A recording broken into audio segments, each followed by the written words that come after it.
Ćao Zlatiću. Ćera to, ajde krenemo. Pa evo nas u novoj godini. Hvala gledalcima što su i dalje sa nama, uprko svemu. Hvala svima što su bili na onom prethodnom live-u i mislim da je to relativno ok prošlo i čini mi se da ćemo zbog toga i u buduće pokušavati da određeni broj emisija organizujemo na taj način.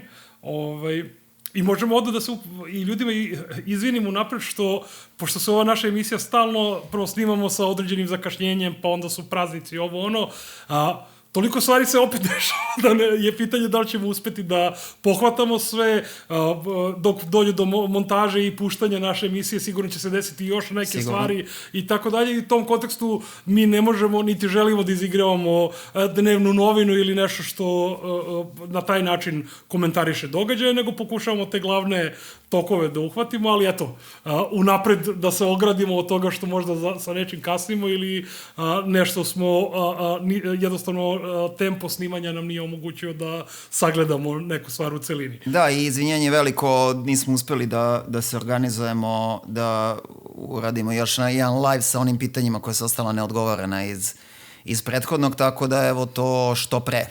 Već koliko sledeća? Koliko sledeća emisija, probat ćemo da bude live i da nekako da iskoristim taj neispravan oblik, ispoštujemo naše gledaoce i da odgovorimo na pitanja koje se slali i naravno neke nova koje će se pojaviti u međuvremenu, ali ajde da mi sad idemo da imamo šta nam činiti. Sa ovom gomilom stvari koje se desila. Gomila stvari koje se desila, naravno protesti koji traju su i dalje ključna stvar i mi ćemo... To će nam biti glavna tema. To će nam biti glavna tema u emisiji, ali ajde da vidimo ovih nekoliko stvari koje su vrlo aktuelne i koje vrede neko vreme da im se posveti. Odlazi stara godina i odlazi ambasador Hill. Da. To je nekako jedna od stvari koju možemo da primetimo kao zanimljivo. I sad, naravno, sa ambasadorima stvar sledeća. Odavno ambasadori nisu ono što su nekada bili. Generalno su ambasadori neki od tupljih delova diplomatskih misija. Stvari se uglavnom rešavaju na nekim drugim nivoima, pomoćnika, onih službi i tako dalje i tako dalje.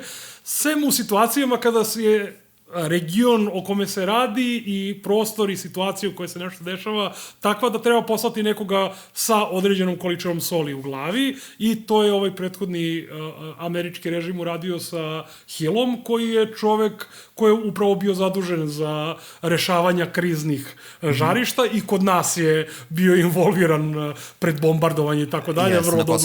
Vrlo je dobro poznat po tome, ali i na drugim mestima u svetu, Koreja i tako dalje, on je bio dakle all over the place i to baš u situacijama kada je stvar bila problematična na ovaj ili onaj način i ovde smo ga videli kao dobrog prijatelja Aleksandra Vučića i ovdašnjeg srpskog režima. Punu podršku i divnu saradnju su imali u ovom periodu, da. Apsolutno na svim poljima.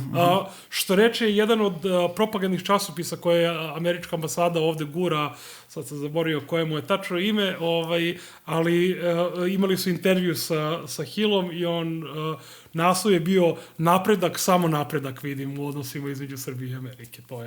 To je kako bih rekao, i krilatica koja može da obeleži taj njegov mandat i to je nažalost tačno u mnogim oblicima. Mene je posebno zgrozilo, ne znam da li si video prilog na novoj SS o odlasku Hilla i komentar jednog od onih njihovih novinara kako je to čovjek koji nas bolje razume nego mi sami sebe. Da, uvek. I to kaže novinar. Zavisi ti sad koje si ti gnjidao čoveka i koji si papan na dnu koji će da kaže da te strani ambasador američki bolje razume nego ti sam sebe kome je posao kao novinar. To ti je posao da razumeš situaciju u zemlji. Znači, to pokazuje šta je novinarska kasta kod nas i kako to sve izgleda. U svakom slučaju, on nam odlazi. Sad, nećemo previše vremena otrošiti na njega jer nije više, odnosno neće biti više aktuelan, ali kao jedna od poslednjih akcija Bajdenovog režima su uvedene i sankcije različitog tipa, između ostalog i sankcije koje su pogodile srpsko-ruski NIS. I sad ono što je meni bilo zanimljivo je da je par dana pred uvođenjem tih sankcija se Hill pojavio i rekao, nema nikakve reči o tome da će se uvoditi sankcije. Mislim, 2-3 dana nakon toga su sankcije uvedene. Priča se o različitim varijantama, Vučić to koristi naravno da sebe ponovo prikaže kao najveću žrtvu na svetu i da verovatno opravda neke svoje buduće poteze kojima će verovatno pokušati da sebe dodatno umili koje god novoj garnituri da se pojavi u Americi i an generali da sebe pokaže kao zapravo prozapadnog čoveka. Ka spolja će se potruditi da sebe prikaže kao prozapadnog čoveka koji će to možda prodati Shellu ili BP-u ili već nekome NIS, a sa druge strane narodu kako jednostavno nije imao drugog izbora, kako je to svećni moćnici nas i dalje muče i on to sad pokušava da nađe neku varijaciju. Pa to je dobar trenutak da se zapitamo to šta su nam zapravo izbori, da on to pokušava da proda da nije imao nikakvog izbora i rekao između ostalog jednu tačnu stvar kad je objavio sankcije, a to je bilo parafrazirat ću otprilike, znamo da ovo niste uveli zbog nas, nego da smo mi samo deo, samo jedna posledica sankcija koje ste uveli generalno, ali zbog toga nam nije ništa lakše. Prosto, to je sada pitanje za nas. Izvini, molim te što te tu prekidam, to je još i racionalan odnos prema onome što sam gledao kod ostrašenih elemenata građanštine koji su tvrdili da je Vučić sam organizovao da se uvedu sankcije kako bi on imao temu da skrajne sa protesta. To je neprijatno veliki broj puta sam video ljude koji su to izgovorili, tako da sam morao da prokomentarišem, nisam jednom video pa kažeš ludak u redu, dakle, ali ta vrsta Vučićocentričnosti. Da, postaje stvarno paranoična. Ne paranoična i sad ti sad sve objašnjavaš, uključujući to da će Sjedinjene Američke Države da razmišljaju u posljednjim danima Bajdenovog mandata, da razmišljaju kako Vučić još sad nešto mislim, dakle... Kad si već to pomenuo, ajde, moram stvarno i ja, isto sam se tako grozio za vreme Hillovog celog mandata kad liberali krenu da objašnjavaju kako je Hill zapravo korumpiran ovde. Sećaš se, to je bila ista priča koja se pričala o Warrenu Christopheru svojevremeno, kao on je ovde poslat sa najboljim namerama benevolentne imperije i onda smo ga mi iskvarili, onda se ovde korumpirao. Montgomery u svoje vremeno. I onaj ambasador... Montgomery, prosti što sam rekao, ne, mislio sam na Montgomery. Dakle, na Montgomery si vjerovatno mislio. Lapsus, mislio sam na Montgomery. Znači, meni je to bilo kao isto, znači on je tu jadan žrtva naše balkanske pokvarenosti. Mislim, to vjerovatno važi iz onoga kako se zvao ovaj bre. Često su Hillove poteze isto tako objašnjavali, isti ti krugovi. A da ne govorimo onima koji su pokušali da mu objasne. Pa su mu pisali pisma, kao ne razumete vi... Ne razume on misiju u Vašingtonsku po kojoj je poslato ovde. A sa druge strane ne razume koliko je pokvaren Vučić da ga prevari sad i tako dalje, a zapravo radi za Rus. Da ga skrene sa puta. Da. A pitanje sa NIS-om je znači... Da, u svakom slučaju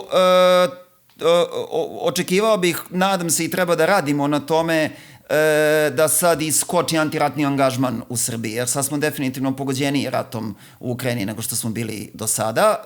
Nekako ipak smo prošli koliko toliko bez nekih ozbiljnijih posledica. Ovo, da kažem, prva neka ozbiljnija posledica i tek će se ostvariti i na cene koje i dalje divljaju, uprkos tome što pre više meseci je država pokrenula veliku antimonopolsku akciju, divljaju cene, da podsjetimo i to je isto jedna vest na koju stalno treba da skrećemo pažnju, da cene i dalje divljaju, koliko god država tvrdila da se bori protiv monopolista i od svojom potpuno beskorisnom skupom i glupom antimonopolskom komisijom i još besmislenim skupljim i glupljim tužilaštvom sa kojima pokušava da interveniše u neki odnos, da nama bude bolje, da nama padnu cene, kao što vidimo, evo, mislim, neka svako ko ovo gleda ceni po svom novčaniku, cene u marketima, znači cene osnovnih namirnica koje kupujemo u maloprodaji koju kontrolišu ti marketi divljaju i dalje, a, na primer, koliko ja znam, ne znam šta neko drugi misli, cene garderobe, recimo, ili kafana, ne poskupljavaju u toj dinamici u kojoj poskupljava ovo što je pod monopolskom kontrolom. Ovo prosto digresija koja je morala da bude da stalno podsjetimo na tu činjenicu da se u antimonopolskoj borbi događa ništa, nula, duplo golo, čak ide na gore. Da, sada ćemo imati dodatnu dinamiku sa tim što ćemo imati poskupljenje koje je najneposrednija moguća posledica rata, prema tome, kažem, očekivao bih i mislim da treba da idemo u tome i mi ovde kada govorimo i generalno organizovana levica ka još intenzivnijem antiratnom organizovanju, jer prosto još intenzivnije smo sada kao društvo pogođeni. I tu se naravno otvara pitanje onda kao šta raditi sa NIS-om. Tu se onda i različite stvari pominju. Znači, oni najgori naravno se zalažu da se to proda nekoj američkoj ili zapadnoj korporaciji. Ima oni koji pričaju o nacionalizaciji i sad, mislim, ja kao anarhista nisam za nacionalizaciju. Ja sam za to da radnici naprave plenum i u NIS-u i da preuzmu NIS i preuzmu kontrolisanje nad njimi, ali naravno mi se čini da iz te moje perspektive lakše ćemo to uraditi ukoliko korporacija je nacionalizovana, odnosno ukoliko je vlasništvo ovdašnje države, onda barem u nekoj revolucionarnoj situaciji nećemo morati još i sa nekom multinacionalkom baš oko toga da se kačimo. Ali to je pitanje šta će zapravo biti, jer nacionalizacija neće rešiti pitanje šta će sad sa ovim. Pitanje je naravno koliko će trajati sve te sankcije, sada uzimajući u obzir dolazak Trumpa i tako dalje, da li će se to menjati, neće se menjati, ali tu treba paziti i gledati šta će se dešavati. Vidim već kad su se pomenule priče oko nacionalizacije da su one stare, olinjale floskuletine, liberalne, zašto stvari treba privatizovati, ponovo bile plasirane. Ovo je efikasno, ovo nije efikasno. Uvek treba ponavljati, postoje vrlo ozbiljne naučne studije iz Velike Britanije i tako dalje, koje pokazuju da firme koje su državnom kontrolom nisu manje efikasne od privatnih firmi. I jedne i druge su potpuno neefikasne zato što su pod kontrolom vladajućih strojeva kojima je prioritet profit, a ne zapravo dobrobit ljudi i tako dalje, ali među njima ta laž o tome kako evo kada se zna čije je i tako dalje, onda će to bolje da funkcioniše. Neće bolje funkcionisati, samo će praviti veće pare za gazdu, to je možda jedan od elemenata razlike, ali te laži koje se plasiraju treba uvek obarati i govoriti to je jedina razlika. Jedina razlika je kome idu pare i onda lobisti za različite privatne kompanije, zapadne korporacije se zalažu za to da i oni prodaju tu priču, bit će efikasnije ako je privatno, čak i tako skandaloznih naslova bilo u našoj štampi u smislu bolje i da propadne nego da se vrati državi. Ovo sam bukvalno pročitao, znači nije preterivanje. To nešto strašno, neko metafizičko zlo će se desiti ako se bude vratilo državi, a zapravo da, potpuno si u pravu. Po sili toga što je akcionarsko društvo, NIS strukturno odgovara berzi dužanje da prikazuje dobit, dužanje da se ponaša kao određena, kao ta forma bez obzira da li su akcije u vlasništvu Republike ili su akcije u vlasništvu privatne kompanije.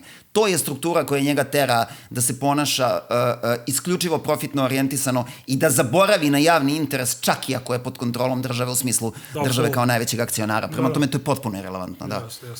Tako da, dobro, eto to je što se toga tiče. Ajmo malo da vidimo u regionu koliko je sistem propao u kome živimo i koliko idemo onako ubrzano ka dnu, više manje vidimo po stvarima i koje smo pomenuli od cena i raspada sistema globalnog a general i tako dalje, ali meni su ovi izbori u Rumuniji jako dobar primer. Mi smo imali primer i pričali smo o tome i u prethodnim našim epizodama, izvršeni državni udar u Rumuniji. Znači, izvršen je državni udar, Vrhovni sud je oborio izbor za predsjednika, zato što je taj predsjednik protiv NATO-a, u Rumuniji se gradi jedna od najvećih NATO baza na svetu, Ustavni sud je oborio na osnovu toga što je navodno taj kandidat imao nefer prednost na TikToku. Tokom istrage se ustanovilo da je ta nefer prednost, po znacima navoda, odnosno određeni broj hashtagova koji su korišćeni, finansiran od strane suprotne partije. Ona koja je prozapadna i tako dalje. Prozapadna desnica. Prozapadna desnica. Znači, oni su finansirali tu nefer, pod znacima navoda, prednost čoveka, a onda je zato što je on uzimao glasove od socijaldemokrata. Jeste. Tako su oni procenili da će uzeti njima. To je vrlo slično o odnosu koji je imala Hillary Clinton prema Trumpu, ta loša računanja, gde ti se računaš pa se preceniš. U svakom slučaju, tamo je izvršen državni udar. Čovek je pobedio, nisu mu dozvolili, bili su i neki protesti, 10.000 ljudi, niko ništa.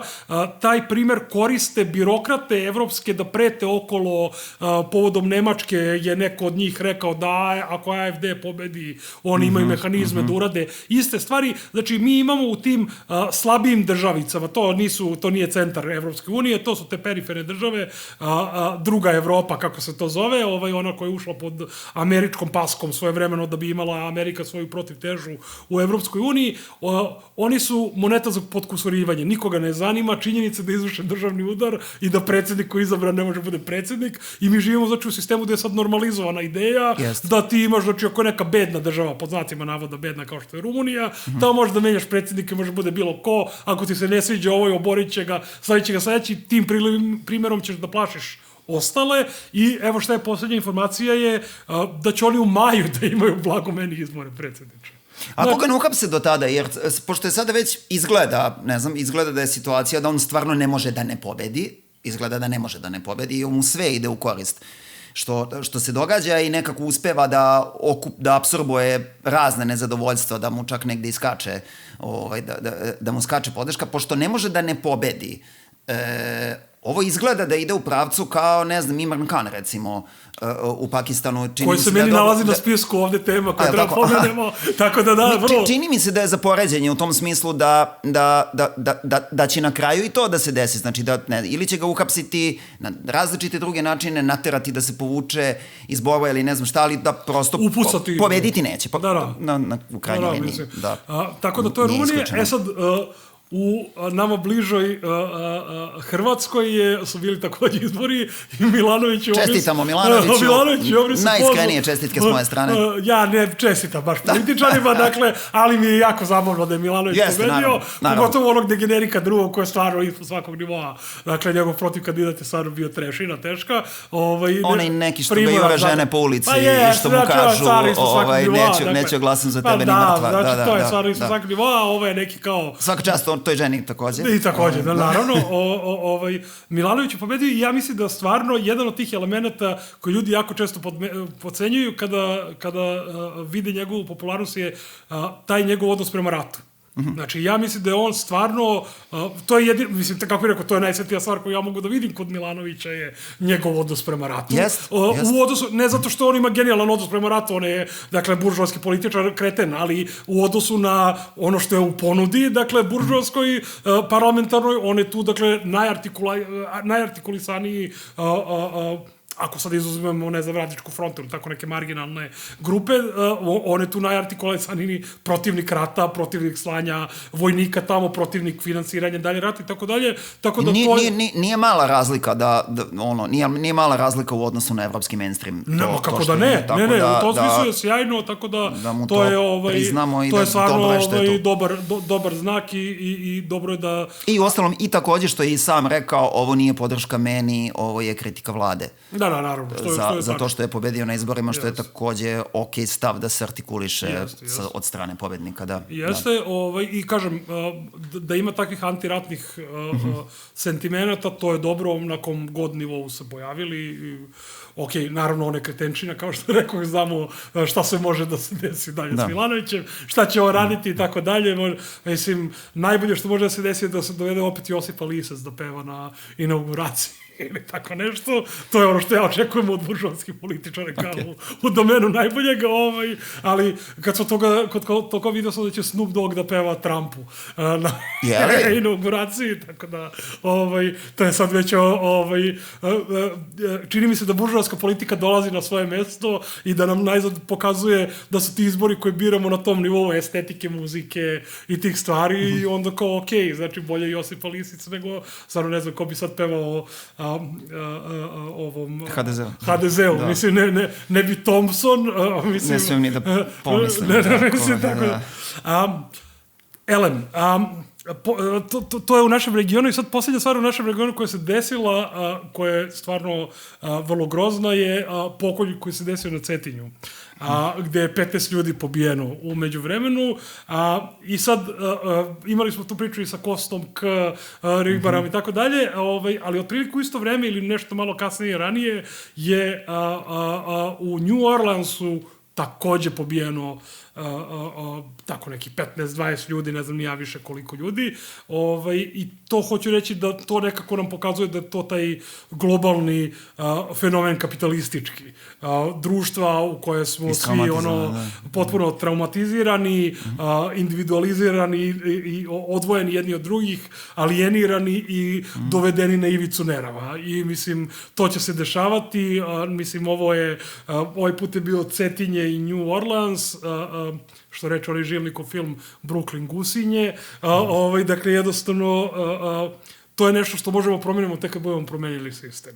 Mislim, to da li ovdje imaš sada legalno oružje, pa lakše dođeš do njega ili ne, to je tehnikalija. Kad nekom pukne pred očima, on će naći oružje bilo gde, mislim, i tako dalje, i tako dalje. Tužna stvar u našem regionu. Sad, naša neformalna rubrika umrlice, mislim, ima dve tačke koje su, jedna je ovako žalosna, a druga je možda i vrlo pozitivna. Prva stvar je, iako je skorija, umro je David Lynch. Da.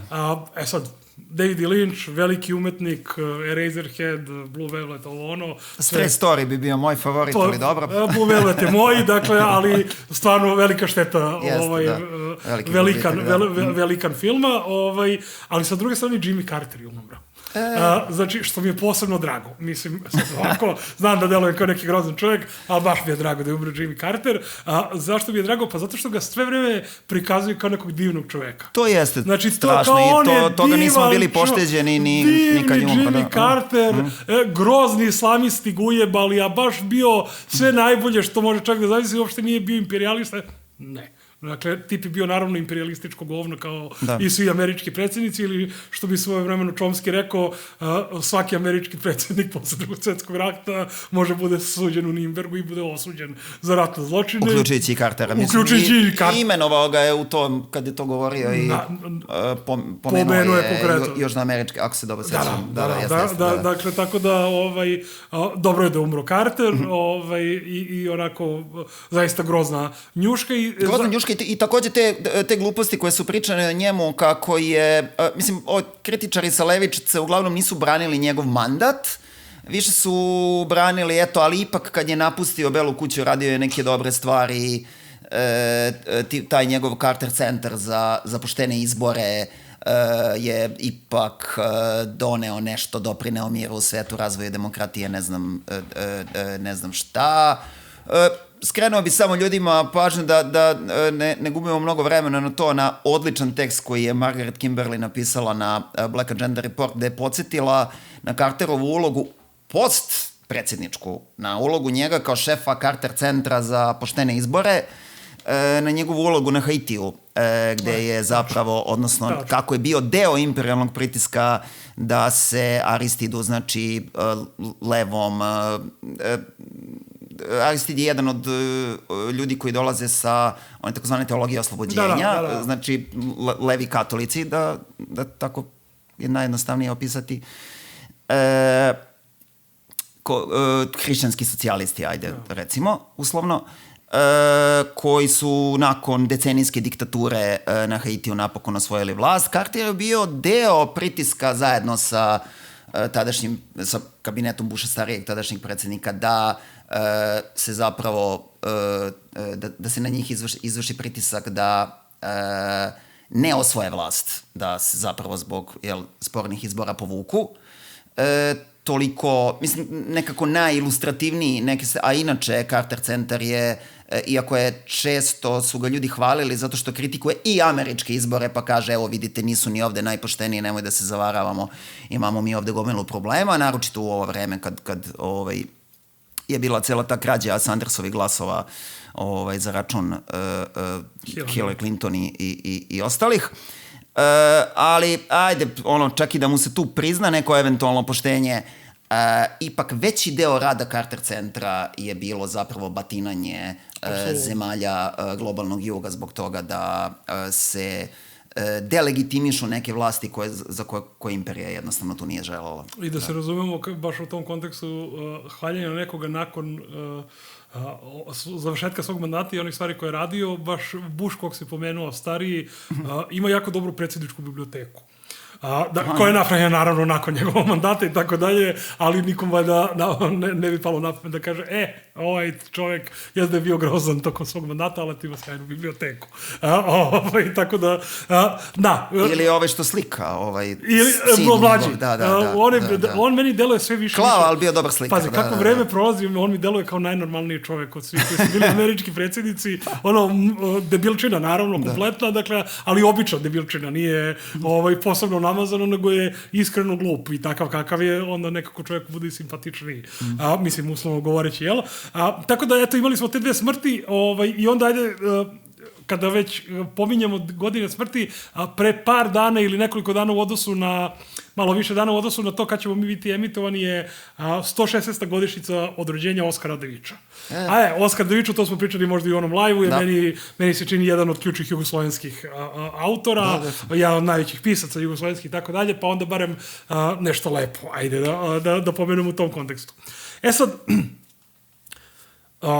ovu seriju pregleda stvari, ja mislim da bi morali sad malo da orijentišemo na Ameriku, jer to je zapravo ono što će se dešavati i u međuvremenu između našeg snimanja emisije i emitovanja će biti verovatno i, kako se to zove, inauguracija Trumpova i tako dalje, znači tu će biti gomile nekih stvari, ali ima nekih elemenata koji su se već izdešavali i koji na neki način govore o tome šta će se dešavati, odnosno pokušavaju da nam pokažu neku dinamiku koja postoji. I sad, sa jedne strane, naravno, postoje one stvari koje su ljudima mogu da deluju komično na početku. To su tipa pitanja Panamskog kanala, Kanade i Grenlanda. Koji su naravno sa jedne strane kao komično, s druge strane naravno ljudi to vide kao i neke modele pregovaranja i tako dalje, ali meni jako drago, moram priznati, ovo Grenland mi je zapravo tu najdraži, jer mislim, Danci su mi grozni, mislim ne Danci kao Danci, grozna mi je danska država, je stvarno odvratna i uvek je bila onaj najgori šljam američki unutar evropskih poslova i onda mi je jako drago da jedan pajac poput Trumpa dođe na vlast i da se onda ostrvi na teritoriju koja formalno pripada Danskoj. Mislim, tu treba naravno obratiti pažnju da to nije Trumpov trip.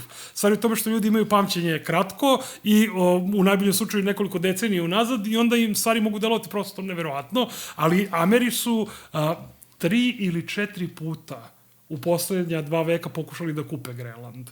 Znači, to nije sad palo iz dupeta, što se kaže. Trump, oni to pominjaju u prethodnom mandatu, ali hoću reći, to nije, zato što to toliko zvuči outlandish, kao kažeš kupiš Grenland, i onda shvatiš da je to Amerika zapravo radila, mislim, i ostale velike države. To nije nešto potpuno neverovatno i potpuno je jasno zašto je Grenland tu zapravo bitan. Da, i Aljaska je kupljena pre toga, Luzijana takođe. Naravno, dakle, sa tim da Grenland ima taj bezbednostni nivo koji je jako bitan. Čitav taj region polarni je užasno bitan. Da, naravno, nego kažem to, kupovina teritorije nije ništa što se inače ne radi. Nije nešto, i tu treba vidjeti kako će se to razvijati i uopšte me ne bi čudilo, jer, pazi, jako su ljudi jako često pravili šale na račun Grenlanda, ala Srbija i to kao Kosovo, pa sad kao praviš... Beskreni su, da, duhovito je bilo. Duhovito jeste, ali čemu je stvar?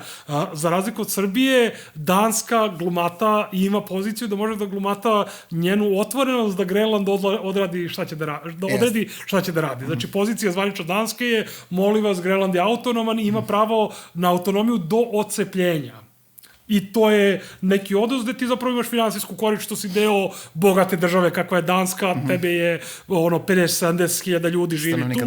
Dakle, i onda njima naravno odgovara da imaju određene welfare state elemente danske države i zapravo je to razlog zašto oni formalno nisu ocepljeni, ali ako tu leti neko bogatiji, što da ne kupiš sad to i što ne bi, jel pazi, ako ti imaš... Treba im objasniti kako je zdravstveno osiguranje u Americi. U Americi, naravno. Da, ali ako svakome daš po $500,000, što nije mnogo za Elona Muska, ako računaš da ima 75.000 ljudi.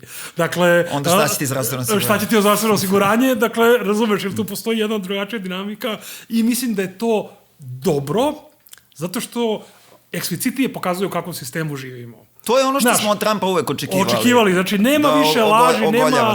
Znači kapitalizam je novac je u pitanju, nema nacionalnih interesa, kuraca, palaca, znači to je samo neko opravdanje, ovde se stvari rade novcem, ko ima više novca, ko ima više sile da gura i tako dalje, i u tom smislu je to dobro. Sad, u tom kontekstu, kad pominjemo nekoga kako bi uletao sa kintom, tu je Elon Musk. I sad to je fenomen koji treba obraditi, njegova bliskost sa Trumpom i cela ta dinamika koja postoji između, sa jedne strane Elona Muska, s druge strane Bannona i te njegove ekipe koja glumata mnogo više, jer u čemu je stvar? Elon Musk kao milijarder naravno da radi na osnovu, vrlo jasno, na osnovu svojih finansijskih interesa. Ti interesi podrazumevaju sve i svašta što je u suprotnosti sa generalnom politikom MAGA i tako dalje, od saradnje sa Kinom do uvoza visoko kvalifikovanih stranaca koji će da ti rade u firmama i tako dalje, i to onda onu Trumpovu bazu koja generalno pokušava da napravi neku svoju poziciju na branjenju interesa TZV belog radnika i tako dalje, dovodi nužno u konflikt sa tobom. A Steve Bannon je magista broj 1, znači i on se tako, to mu je interes, jer on je vođa pokreta, ajde ideolog pokreta da kažem, vođa Trump, naravno, nema nikakve sumnje u to, ali Bannon kao njihov vodeći intelektualac, njegova snaga dolazi od toga, njegova snaga dolazi iz tog pokreta i takođe moramo da primetimo da je nešto malo video Boga u zatvoru izgleda. Dosta je promenio način na koji govori, na primjer način na koji govori o crncima je promenio tako da bi moglo da se poveže sa nečim što je možda imao prilike da vidi u zatvoru, što nije ranije imao na Wall Streetu, odakle on inače dolazi.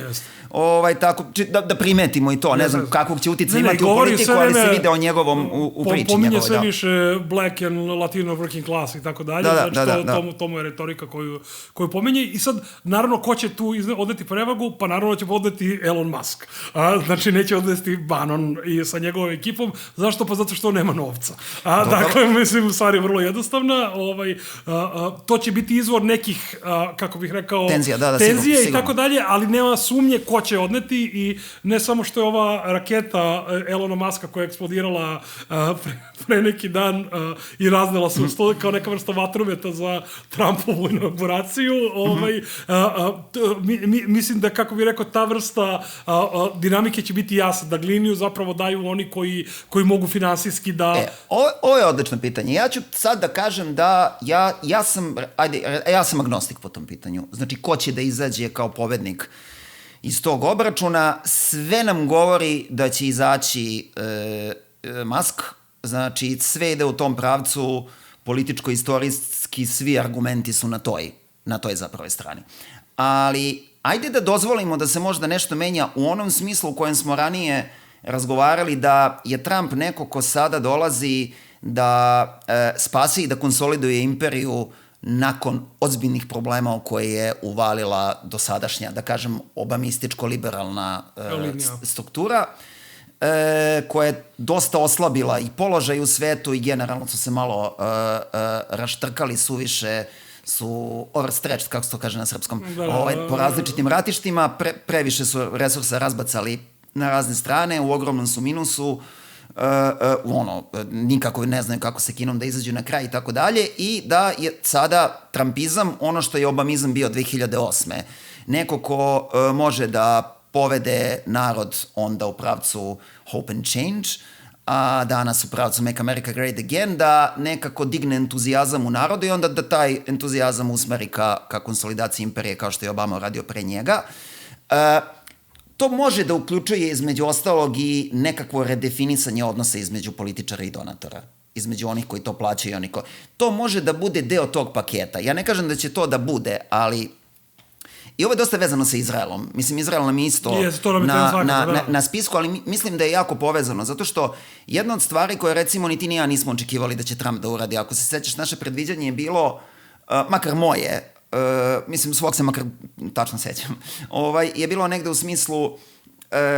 Trump će možda nešto uraditi dobro na miru u Ukrajini, ali sigurno neće ništa dobro na Palestini. Ispostavilo se zapravo potpuno obrnuto. On je i pre nego što je seo u Belu kuću intervenisao vrlo odlučno za primjere. Pričat ćemo o tome zato što je to baš posebna tema. Jeste, ali sad u ovom kontekstu je važno, o detaljima ćemo kasnije, ali zbog ovoga o čemu sam pričao, redefinisanje odnosa sa donatorima. Trump je sa ovom svojom politikom, kako on objašnjava šta radi u Izraelu. On kaže, ja sam prijatelj Izraela i ja nisam prijatelj Netanyahua. To je otprilike kako on objašnjava šta radi i zašto je za primjere. Da, Netanyahu vodi politiku koja je loša po Izraelu i on interveniše protiv te politike kao prijatelj Izraela. To je u nekom smislu nešto što je za njegovu bazu vrlo prihvatljivo i onako vrlo i čak i izazovno i onako uzbudljivo, ali za njegove donatore, za AIPAC, za Miriam Edelson i ostale cionističke tajkune, to je protiv onoga što su oni platili. Oni su platili da on čuva Netanyahu, a njihov partner u Izraelu je Likud. Ne Izrael, nego Likud, Netanyahu isti i svi ostali. To su njihovi. Znači, on se okrenuo protiv i znači prekršio je nepisano pravilo da moraš da radiš ono za što su te platili oni koji finansiraju tvoj ulazak u politiku, koje je nepisano pravilo još od kako je Kennedy ubijen zato što izneverio obećanja čikaškoj mafiji. Između ostalog i zbog toga.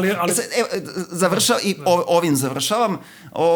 Razumem da sam malo odužio, ali kraj bi negde bio otprilike samo u kojoj, dokle će Trump tu da ide. Zato što, i ovo je još jedna stvar koja čini mi se da se otvara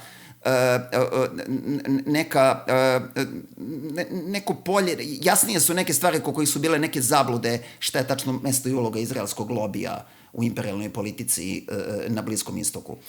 Ono što sad definitivno vidimo da priče kako Izrael preko lobija vlada američkom spoljnom politikom su u velikoj meri budalaština. Naravno. Imperija ima svoje razloge zašto podržava Izrael. U onom trenutku kad Izrael više ne bude trebao, otkačit će ga ko što je svojevremeno otkačila i Južnu Afriku i bilo koga drugog. I kao cela ta priča o snazi lobija je malo paranoična i preterana. Dosta postoji nažalost i na levici i mislim da ono što sad možemo da vidimo jeste da Trump sad spasava imperiju između ostalog i od toga. To što ljudi misle da neko ne može da se suprotstavi lobiju. To je nešto to je priča koju je sami cionisti su to gurali o sebi. Cionisti mnogo vole antisemitske klišeje, zato što onda oni izgledaju, mogu da se kurče da su nešto mnogo jaki. Zapravo nemaju toliki uticaj i to je ovo što sada sa ovim primjerem vidimo. Ovo je Biden mogao u svakom trenutku da uradi. Iz drugih razloga nije i sada se Trump sa tom pričom, ja sam prijatelj Izraela, nisam prijatelj Netanyahua, ponaša kao neko ko radi u imperijalnim interesima i kaže, znaš šta, to šta god vi tamo mislite da radite, to što zakon ste vi mislili da mi potpisujemo sve, to je zato što smo mi tako hteli. Ali ovo nam više ne odgovara i ćao. Ali to jeste negde, sa jedne strane je to tako i to je jasno, sa druge strane jeste i nešto što donatorskoj zajednici nije baš mnogo prijatno. Pod uslovom, izvini, moram da te prekidam, ajde. Zato moram da te prekidam, zato što se vraćaš na tu istu tezu sa kojom se ne slažem. Dakle, ti ideš sa pretpostavkom da donatorska zajednica, dakle, ja se potpuno slažem s tobom, naravno ta priča o tome kako izraelski lobby nešto kontroliše, to je čisto antisemitska sranja, naravno da su oni dobar deo, kako bih rekao, vladajuće klase i tako dalje, ali oni ni na koji način nisu taj ključni, odlučujući, samostalni i tako dalje. Ali hoću reći sledeću stvar. Da li dalje izraelski lobisti računaju na Netanyahu? Ja mislim da to nije više jasno u samom Izraelu. To hoću da kažem. Misliš da je AIPAC okrenuo leđa Netanyahu? Da je AIPAC okrenuo leđa, više da je to stvar nego da je sada Trump tu samo okrenuo leđa donatorima.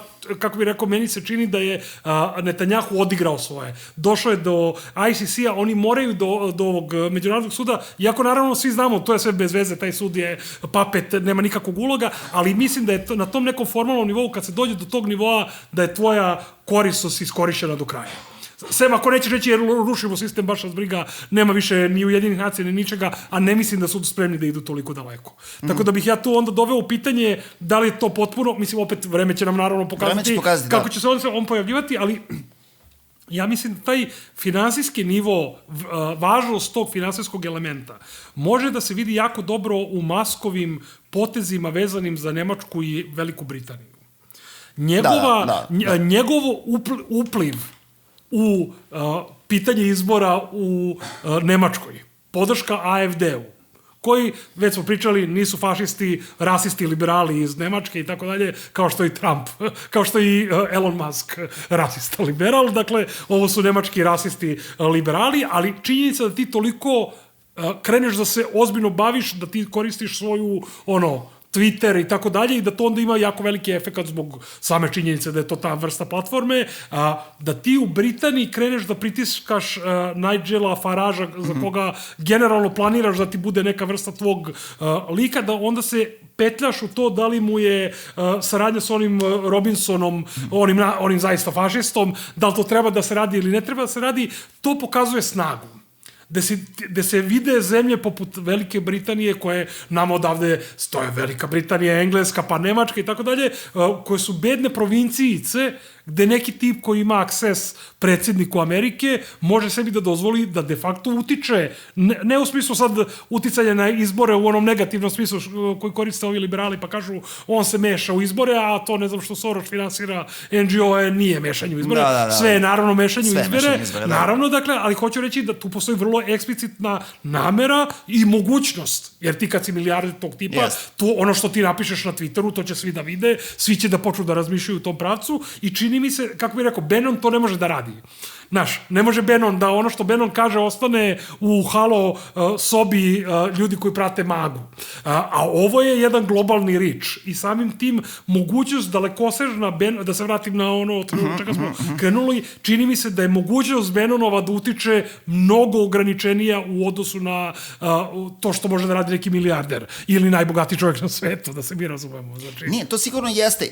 Ukoliko, sad sa tim odnosom snaga, ako bi se desio taj rat, da kažemo, između Bannona i Elona Muska, jasno je na čijoj strani su resursi. Ono što bi samo jednostavno ostavio kao otvoreno pitanje, a vrlo brzo ćemo videti na pitanju viza zapravo, jer to je to, to je neuralgična tačka, oko toga se desio konflikt, znači oko one neke vrste viza, nešto. A to je minoran broj ljudi, znači to je 0,01% ljudi koji uzimaju vizu, to je za visoko kvalifikovane... Zapravo nije, zapravo se ne radi o toj vizi, to je Elon Musk pokušavao da tvrdi da se radi o tim vizama, zapravo se ne radi, ta hapa oko koje su se Bannon i ostali podigli, to zapravo nije viza za Einsteine.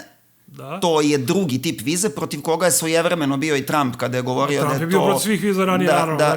Da je konkretno ta viza slavina za ulazak strane jeftine radne snage i za obezvređivanje rada američkih radnika i Trump je tako o tome govorio.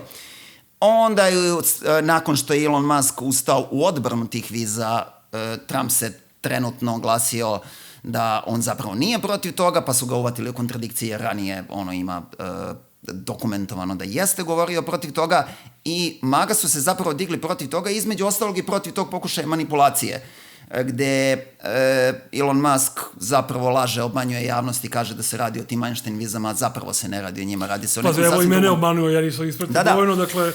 Radi se o drugom tipu i sad to je ono... Kada pričamo kako rat u ovom trenutku izgleda, možda se pretvori potpuni građanski rat između Mage i Muska, to ne znamo, ali u ovom trenutku je šta će Trump da uradi. Znači, Trump je jasno rekao da podržava vizu. Vrlo, vidjet ćemo ga u Beloj kući, ali vrlo je jasno da je konflikt oko tog pitanja i da Trump može samo dve stvari da uradi, da ne može treću. Može da ih ukine i može da ih ostavi. Odnosno, može da stane na stranu Muska, može da stane na stranu pokreta i Steve Bannona. To je ono gde ćemo videti... Ono što mene plaši dokle će ići taj neki, nešto što očigledno postoji. Ne, to nije nužno stvar koja će imati progresivne posledice, ali je stvar sređivanja dvorišta, da se urede malo odnosi između donatora i političara, gde će biti više na stranu političara, da kažem, odnos moći, a ne odnos potpune potkupljenosti kakav je bio do sada. Što kažem, ne mora nužno da ima dobre posledice, nego to je samo stvar regulacije odnosa unutar njih. Ono što mene tu najviše plaši je, dakle, cela priča oko migranata, odnosno ilegalnih migranata u Americi, da oni onda, pošto je to zapravo najlakše stvar, ti možeš da uradiš određene vrste hapšenanja ilegalnih imigranata i da kreneš u neke džinovska hapšenja, jer tebi čak i ako uradiš ogromna hapšenja, 1000 ljudi, to je zapravo minoran broj ljudi koji su ilegalni migranti i koji svojom prisustvom omogućavaju rad američke ekonomije, a možeš simbolički da dobiješ jako mnogo kod te maga baze. Znači, to je ono što je moj strah, da Trump ne krene u džinovska hapšenja, ne Trump, nego neki njegov operativac za ilegalne migrante, i da time kaže, evo, sad smo pohapsili, na primer, 20.000 ljudi. Pohapsiti 20.000 ljudi je naravno katastrofa, ali 20.000 ljudi u odnosu na ono što je ilegalna migracija u Americi koja održava sistem, ništa ga nećeš ugroziti. Oni ne mogu zapravo ilegalne migrante da izbace, jer ne bi radio sistem. I onda on može na tom nekom simboličkom nivou da odradi nešto, da uhapsi 20.000 ljudi, da ih protera, što je tragedija po mom mišljenju za te ljude i za društvo i za sve ostalo, a da mu to, pošto niko se neće mnogo buniti, sve, ne znam, liberala, nekih ljudi koji su protiv toga na nekom principalno moralnoj poziciji i tako dalje, neće mu to će mu podići rating među maga bazom, a neće ništa promeniti suštinski. I onda se ja bojim da mu to bude neka varijanta, koja naravno onda u nekom trenutku kad dođe neki luđi manijak od njega, može da se pretvori u neke logore za migrante, da kreneš da ljude izbacuješ, ubiješ, ko zna već šta. Ali dobro, to je ono Musk, pa ćemo da vidimo Musk, Trump, već cela priča. Kad pominjemo Muska, onaj jedini odvratni čovek, verovatno od Muska, je onaj Zuckerberg. Dakle, ja ne znam da li postoji gora njuška od njega. On se naravno uvlači u dupe svima na vlasti, to mu je strategija. Bio je najviše uvučen u dupe prethodnom režimu u Americi i sad je naravno počeo Trumpu da ulazi u dupe. I sad, dve su mi tačke zapravo zanimljive koje su se desile sa njim. Prva stvar je da je ukinuo fact-checkere. Da. I super. Znači, fact-checkeri mi smo posvetili u nekoj od naših pitovih emisija, pričali smo, to su najveća đubrad na svetu, dakle, ne postoji veća, jedino gore su možda istraživački novinari. Dakle, ako već, znači, ti ljudi, jer u čemu je stvar, dakle, te dve profesije navodno se predstavljaju da zaista gledaju istinu i traže podatke, a zapravo su najviše ideologizovane, najviše rade u interesu vladajuće klasa, i kad fact-checkeri nešto preveravaju pa pokažu da je neistinito, ili je u pitanju neka potpuno marginalna stvar, pa zaista ne lažu, ili nešto masno lažu i tako dalje. I u tom kontekstu mi je drago. Naravno, nećemo sad mi, zato što su ukinuti fact-checkeri, moći na Facebooku da budemo ono što želimo. Tamo je kontrola vrlo jasna. TZV borba protiv ekstremizma i terorizma je lozinka kojom se bilo kakva levičarska, ozbiljnija priča, antikapitalistička i tako dalje uklanja, ali ja bih tu povukao paralelu sa Happy televizijom kod nas. Znači, ti imaš ove ostale strogo kontrolisane televizije gde se zna ko dolazi i imaš televiziju gde dolaze svi bolesnici na ovom svetu i ludaci kao Happy. E sad, među tim ludacima i bolesnicima se nekad i neko od naših provuče. I čini mi se da je to ono što možemo da očekujemo sad od Facebooka. Ukinuti su fact-checkeri, što znači da nećemo mi imati ni približno, niti mogućnost hegemoniju, niti veličinu i tako dalje, ali će možda u tim nekim momentima nekoherentnosti, odnosno nemonolitnosti sistema, moći da se provuče i neki naš glas. I mislim da je to bolje nego kada ne može da se provuče nikakav glas. Jeste, taj kraj te liberalne tiranije, cenzure, kao borbe protiv laži, dezinformacija, to woke krstašenja i svega, to je gotovo. I ovo je prosto simptom toga.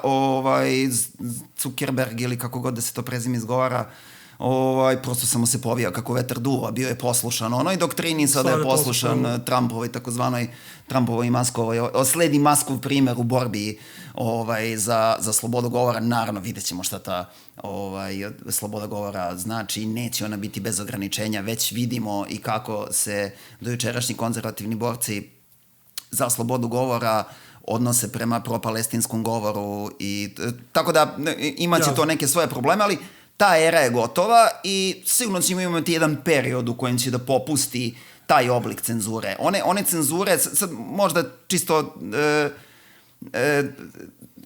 važno je da kažem, mada verovatno mnogim ljudima je to već jasno, ali ne cenzura u smislu u kome nekad smo zvali cenzura tipa neko je odozgo zabranio da se nešto uopšte pojavi, a danas mislimo, kad kažemo cenzura, i mislimo da je neko odozgo rekao da je nešto tu, ali ne može da se vidi. Različitim intervencijama, obaranjem vidljivosti, da uvek može da kaže, pa eto tu je šta hoćete, nisam ga skinuo, a zapravo uradi sve na tome da se to i ne vidi. I to takođe uključuje modernu cenzuru više nego što je nekad uključivalo u neko vreme, nije više toliko i tim različitim fact-check i ostalim mahinacijama kako se uklanja nešto, ne zato što je nedozvoljeno, nego zato što kao prosto nije tačno i šta ti ja znam. Ta generacija, taj vid cenzure je svakako prosto iza nas i lakše će se disati u ovom nekom periodu, verovatno, mada i to ne dugo. Čeka nas sledeći svakako talas nekog sada nekog ponovo desnog tumačenja šta je nedozvoljeni govor, da. Kad smo kod tog narodnog talasa vezan je za Zuckerberga, kako već, on je, znači, ogromne pare uložio u lobiranje da se zabrani TikTok u Americi. Računajući da će ljudi kada se ode sa TikToka preći kod njega na Facebook. I to se dešava fenomenalno stvar. To je pojava, ja kao čovjek koji intenzivno uči kineski jezik i zbog budućnosti sam oduševljen činjenicom da je gotovo 1 milion korisnika TikToka u poslednjih, ne znam, nedelju dana ili tako nešto prešao na takozvani Red Note, odnosno malu crvenu knjižicu, kako se zove, društvena mreža kineska, koja je pod potpunom kontrolom kineske države. Za razliku od TikToka, ovo je pod potpunom kontrolom, ima zvanične načine uređivanja koje su u skladu sa zakonima kineske države, dakle određene stvari se cenzuriše, ne prijavljuju se i tako dalje. Svi serveri su tamo, svi podaci su dostupni kineskoj državi. Iz besa je barem 1 milion korisnika od 150 miliona korisnika TikToka u Americi već prešlo, počelo da uči kineski i tako dalje, i to me izuzetno zabavlja i, kako bih rekao, sjajno sa jedne strane, i to, mislim, bukvalno sam gledao, organizovan je susret 50.000 Amerikanaca i Kineza koji su se međusobno dočekivali i pričali. To je, dakle, ono kao velika kulturna razmena, upoznaju se društva. Ja sam naravno odmah otvorio nalog na Red Note brže bolje. Pod mojim kineskim imenom Li Bo, odmah sam otvorio i krenuo da gledam, i naravno uglavnom su u pitanju jako besni Amerikanci, besni na sopstveni režim. I to su stvari, evo ovih smradovi, ceo život nam pričali kako smo mi slobodni, evo sad nam zabranjuju, lagali kako su kineski ljudi groze, ovi kako su divni i tako dalje i tako dalje. Naravno sve to naivno, naravno je ovo pod kontrolom od kineske države i tako dalje, ali mi je drago i naravno rezultat svega toga je da jako je Trump pokrenuo priču o zabrani TikToka. Znači, u svom prethodnom mandatu. On je hteo da donese executive order da se zabrani TikTok. Onda je rečeno da ne može executive orderom da se zabrani, nego mora sudski proces. Onda je urađen sudski proces gde je na apelacionom sudu zajednički i demokrate i republikanci sudije, znači ono što kažu across the aisle, su odlučili da je TikTok treba zabraniti. Sad, doneli su tu odluku, ali to sada executive branch, odnosno predsjednik, treba to da sprovede.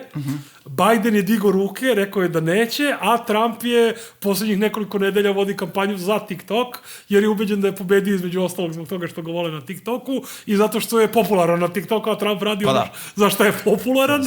Tako da, vrlo moguće da TikTok neće biti zabranjen, nego da će ostati kao neki u nekoj sivoj zoni ili polusivoj zoni, ali fascinantno mi je kako se to obilo u glavu i Zuckerbergu i celokupnoj toj ekipi, i to onda pokazuje da za razliku od Rusije, koja je uvek bila potpuno retardirana što se tiče meke moći. Da, užas. Potpuni debili.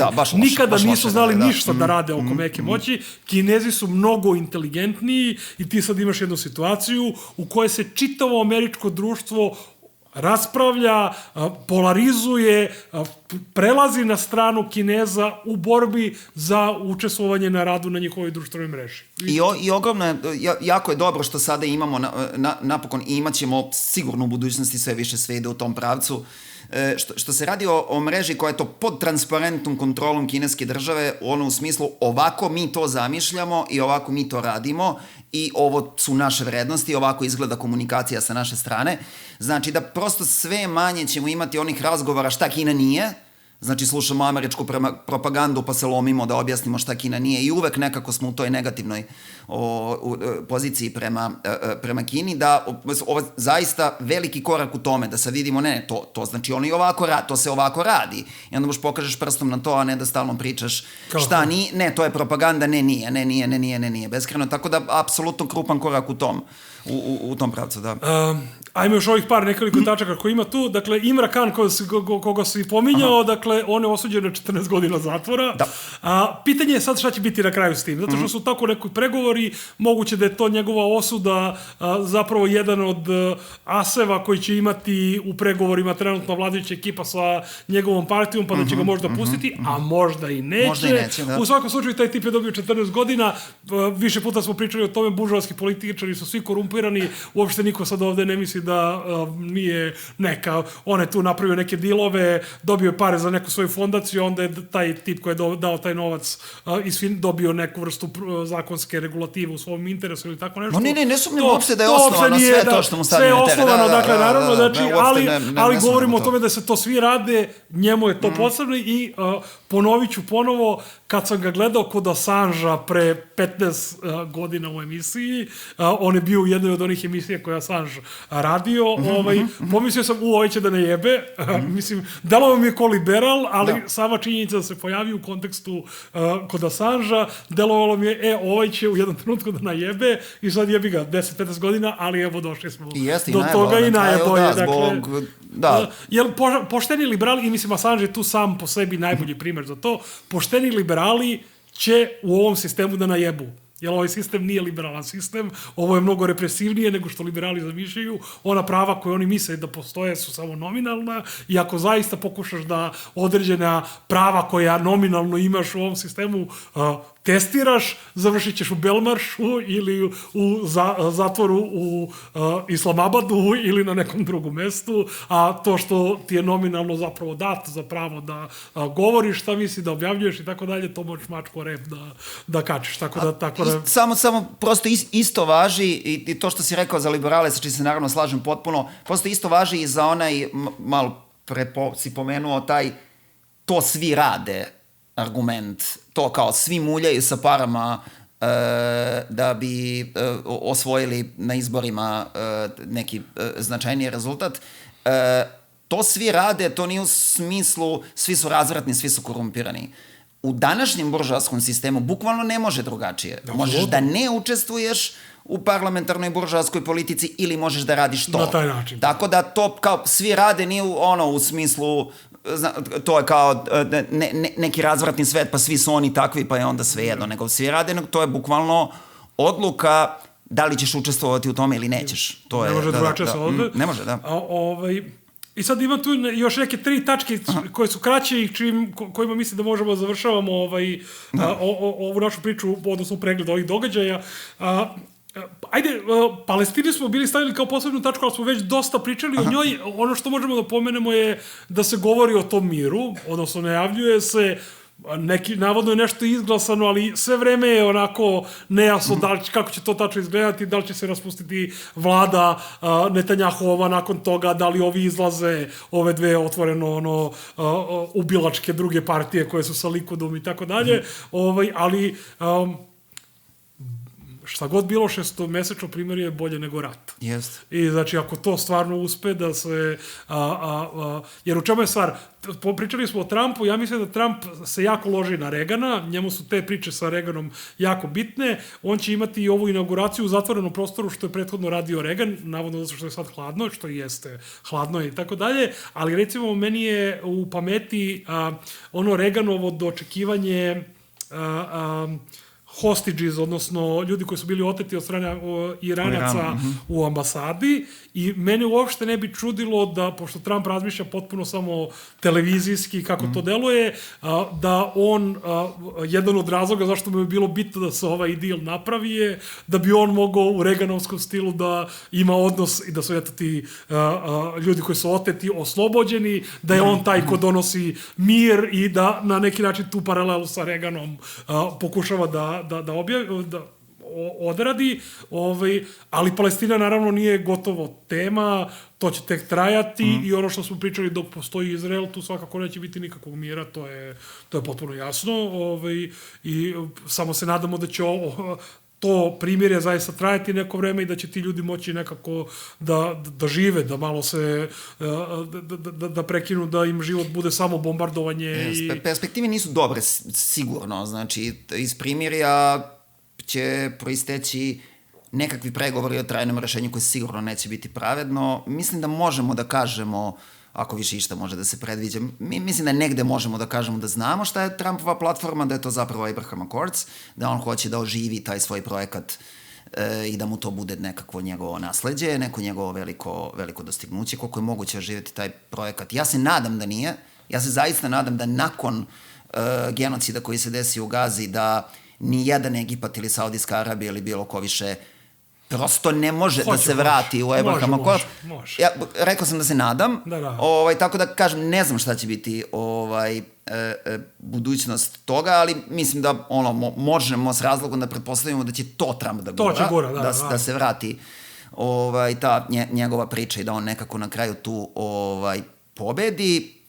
Negde je verovatno više dobro nego što nije dobro činjenica da Trump više ne može da se kandiduje i da je ovo onaj mandat u kojem se on bavi svojim istorijskom ulogom i nasleđem, a ne mandat u kojem se bavi sledećim mandatom. To je verovatno nešto što mu malo odvezuje ruke i što bi eventualno moglo se završiti u nekom dobrom pravcu, ali nema ovde dobrog sigurno izlaza, ali jeste važno da zastanemo na ovome što si rekao, znači da zastanemo na činjenici da je genocid prekinut, da je primirje, da ljudi više ne stradaju i da zastanemo na činjenici da su liberali to u bilo kom trenutku mogli da urade i da nisu to. U poslednje, znači... Vidio sam čak neke podatke, rađeno su istraživanja među onima koji su glasali za Bajdena, a onda nisu glasali za Harris, jako visoko je rangirano Palestina. Jeste. To i mene iznenadilo. Tipa 30%. Apsolutno možemo da kažemo da je zato izgubila izbore. Bukvalno izgubila izbore zbog Palestine, što je okej. I sad u tom kontekstu da pozdravimo ovog Blumenthala i Huseinija, onog novinara koji su napravili onaj fenomenalan pozdrav Blinkenu. Pozdrav Blinkenu, dakle taj zločinac i PR zločinaca Blinken je na svojoj poslednjoj preskonferenciji imao ovu dvojicu novinara koji su vikali na njega i nazivali ga adekvatnim imenom da je u pitanju masovni ubica, zločinac. Naravno i ovi su liberali kukali što nisi ti u Hagu i tako dalje, pa zato što Hag neće ugostiti najveće zločince, sem kao počasne goste, dakle, ali sama činjenica da ovaj nije mogo mirno da ode i da je to nekako se, barem na nominalnom nivou i nekako simbolički oteran u pizdu materinu sa tim režimom, to je lepo. I druga lepa stvar koja, mislim, je sa jedne strane lepa, sa druge strane naravno grozna, je ono što se desilo u Americi isto nedavno, a to su oni ogromni požari u LA-u. I sad gledam kako ljudi kod nas, naravno, svi u Srbiji su naravno srećni zato što su nas Amerikanci bombardovali i nek pocrkaju govna. Dakle, i naravno, ja stvarno nisam od onih koji će sad moralizuje i da ljudima kaže kako možete kukati, pogotovo što su to pre svega u fokusu milioneri, glumci sa svojim vilama od 15 miliona, 20 miliona dolara i tako dalje, pa ću sad pustiti suzu što je nekom od njih izgorela vila, sa tim da ću naravno ukazati na taj dna Amerike koji gradi kuće od drveta. U regionu koji je poznat po vatrama i onda su šokirani kad neka kuća preživi i vode vrlo detaljne analize zašto je kuća preživjela koja je napravljena od betona. Zašto je kuća koja je od betona preživjela, a sve ostale kuće nisu preživjeli? dragi naši gledalci iz Amerike, to je zato što su od drveta bile te kuće. Dakle, to je jedan element. Naravno da je mnogo bitni element toga da ne postoji nešto malo pred te požare su 20 miliona je iz budžeta skresano za vatrogasce i tako dalje i pratiti reakcije, to je bio jedan od glavnih hitova na Twitteru, je neki genije koji je tweetovao i pitao ko je broj telefona privatnih vatrogasaca, jer njemu Gorica tu oko kuće i trebaju mu hitno privatni vatrogasci i ne pita koliko košta. I ti onda shvatiš sa kim imaš posla, kakvi su to ljudi i kako je to cepanje, koliko ne razumeju odnos društvo pojedinac i kako misle da sve može novcem da se plati. Ne može da se plati u društvu u kome imaš rat protiv bilo kakvog socijalnog davanja vekovima kao političku liniju, kako može da se čudi što nema dovoljno vatrogasaca, kako može da se... I onda se naravno uhvate za najnebitnije stvari. Kao evo ovo je LGBT načelnik, ali zašto se uhvatiš to? Pa zato što su i ovi... Žene vatrogasci. Zašto se uhvatiš to? Pa zato što je ova druga strana, kad je dovela šefa vatrogasaca kao glavnu stvar, rekla da je on LGBT. Da. A pritom su sasekli $20 miliona budžeta za vatrogasce. I poslali neke resurse u Ukrajinu. I poslali resurse u Ukrajinu, tako dalje. Dakle, tu naravno, verovatno ima i običnih ljudi normalni koji jadni su, dakle... Ima običnih ljudi, to stvarno moramo to da pomenemo. I to je naravno katastrofa i puno običnog sveta, dakle, i sad naravno da nam je žao sa humanističkih pozicija o tome, ali kako bih rekao, kako se globalno zagrevanje, odnosno promena klime, ne zato što je sad globalnim zagrevanjem dolazi toplota, da ljudi ne misle da patimo od tog pogrešnog shvatanja, ali promena klime će dovoditi do sve ekstremnijih situacija, Sahara postaje sve zelenija, što je meni veoma drago, jer sam kao dete proveo vreme u Sahari, ali, dakle, sa druge strane, ekstremni vremenski uslovi će se dešavati širom planete i takve stvari će se sve više dešavati i jedini način da to sprečimo je da promenimo sistem. Ništa drugo, Trump, Kamala, ovo ono, govorim konkretno u Americi, ili neko ovde kod nas u Evropi ili tako dalje, ništa od toga nema, mora da se promeni sistem, jer inače svi ćemo nestati u ono velikom plamenu kapitalizma i klimatskih promjena. A i to je još jedna dimenzija iracionalnosti potpune kapitalizma, znači suprotno onome što se nama ovde prodaje već decenijama, da je to instinkt privatnog interesa nešto najracionalnije što postoji na ovom svetu. Sam Los Angeles i bez klimatskih promjena, sam taj projekat tog ogromnog naselja u pustinji za čije snabdevanje se vuče voda iz 3 susedne države i jedne iza susedne, onim ogromnim, potpuno ludačkim sistemom, mislim, ko se seća filma Kineska četvrti, onih Los Angeles ratova za vodu, razumeće verovatno malo bolje o čemu sad pričamo, a ko se ne seća filma neka ga pogleda, dobar je i mimo toga što je o Los Angeleskim ratovima za vodu, ali i onda ne samo to naselje, nego i različite plantaže koje su, to je sve jedan potpuno iracionalan, potpuno ludački projekat vođen kapitalističkom logikom, zbog toga takav nemoguć napravljen, naravno u kombinaciji sa klimatskim promjenama onda dovede do ovoga o čemu se sad radi. Znači, ovo je bukvalno gori kapitalistička logika i nažalost da, također jako puno običnog sveta na kraju se nadarali zbog toga, da. Ne samo James Woods, svima nam je naravno drago što mu je izgorela kuća i Mel Gibsonu također i sve, nisam suzu prolio uopšte zbog toga, ali jeste, da, naravno to prvo vidimo i to je potpuno jasno i nikome nije nešto naročito žao zbog toga, ali jeste, puno običnih ljudi je stvarno stradalo ovo, da. Dobro, pa tako više manje smo prešli, sigurno smo nešto zaboravili, izvinili smo se na početku ljudima, ko zna šta smo sve propustili, takva je stvar, dinamika je drugačija, no ajmo mi na našu sledeću rubriku. Da.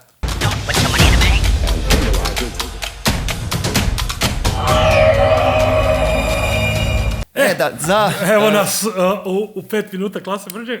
Ti i ja smo pričali pred emisiju jeste da smo rekli da ćemo ovih 5 minuta da koristimo velikim delom za ljude koji nisu toliko u prvoj postavi, a propusti čovjek da ih mrzi, ali jednostavno nekako nam se nameće i neka tema koja, odnosno ljudi koji su na ovaj ili onaj način istaknuti.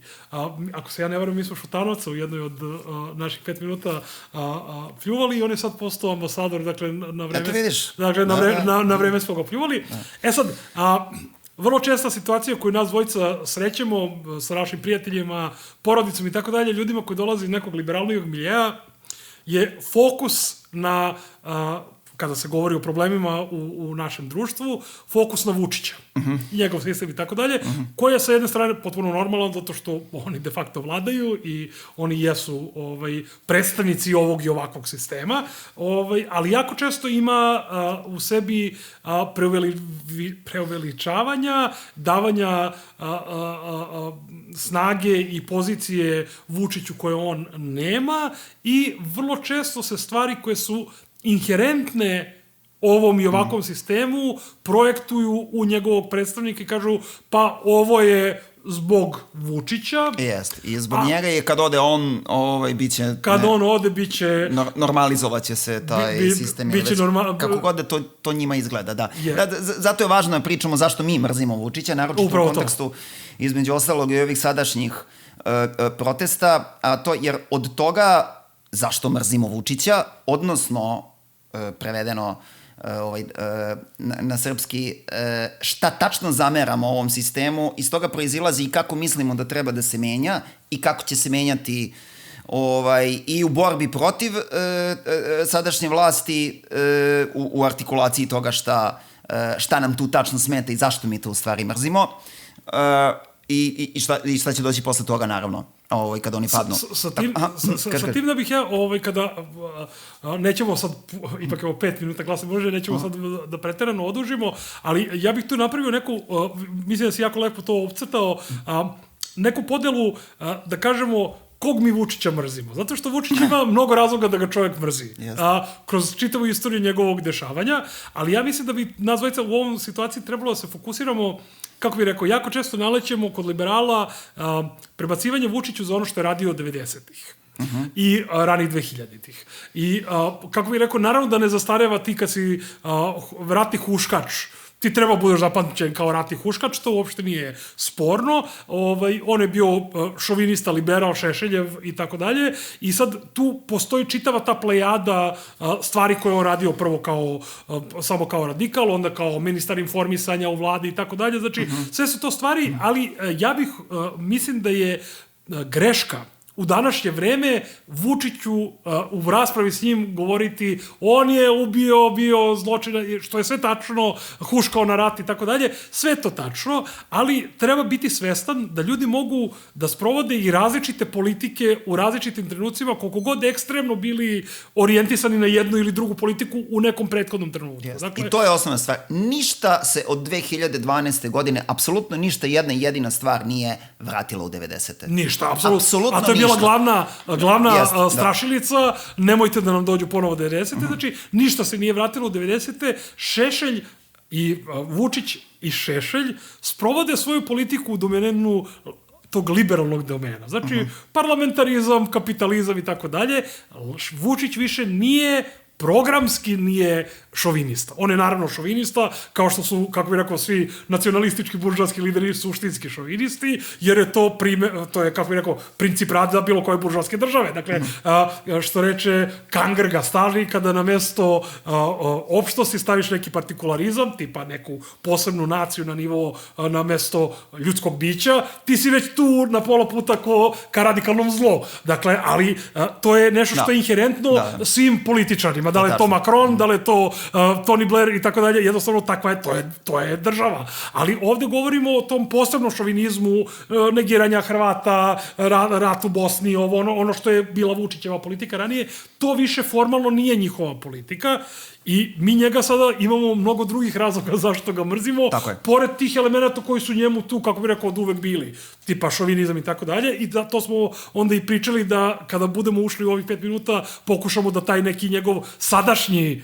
angažman udarimo. Da, znači šta je Vučić od 2012. godine, od kada preuzima vlast, isto tako da podsjetimo, on preuzima vlast na obećanju narodu, ne ono što je obećao Rudi Đulijaniju i ovima što su ga podržavali od samog početka, nego ono što je narodu obećao jeste da će napraviti diskontinuitet. Ne da će ih vratiti u 90. nego jedan novi diskontinuitet da će da napravi, znači da će da bude, da kažemo, opet 5. oktobar, da će sve one koji su ojadili narod u privatizaciji i koji su ga opljačkali i ostavili bez radnih mesta, da će da ih kazni i da će da obešteti opljačkane.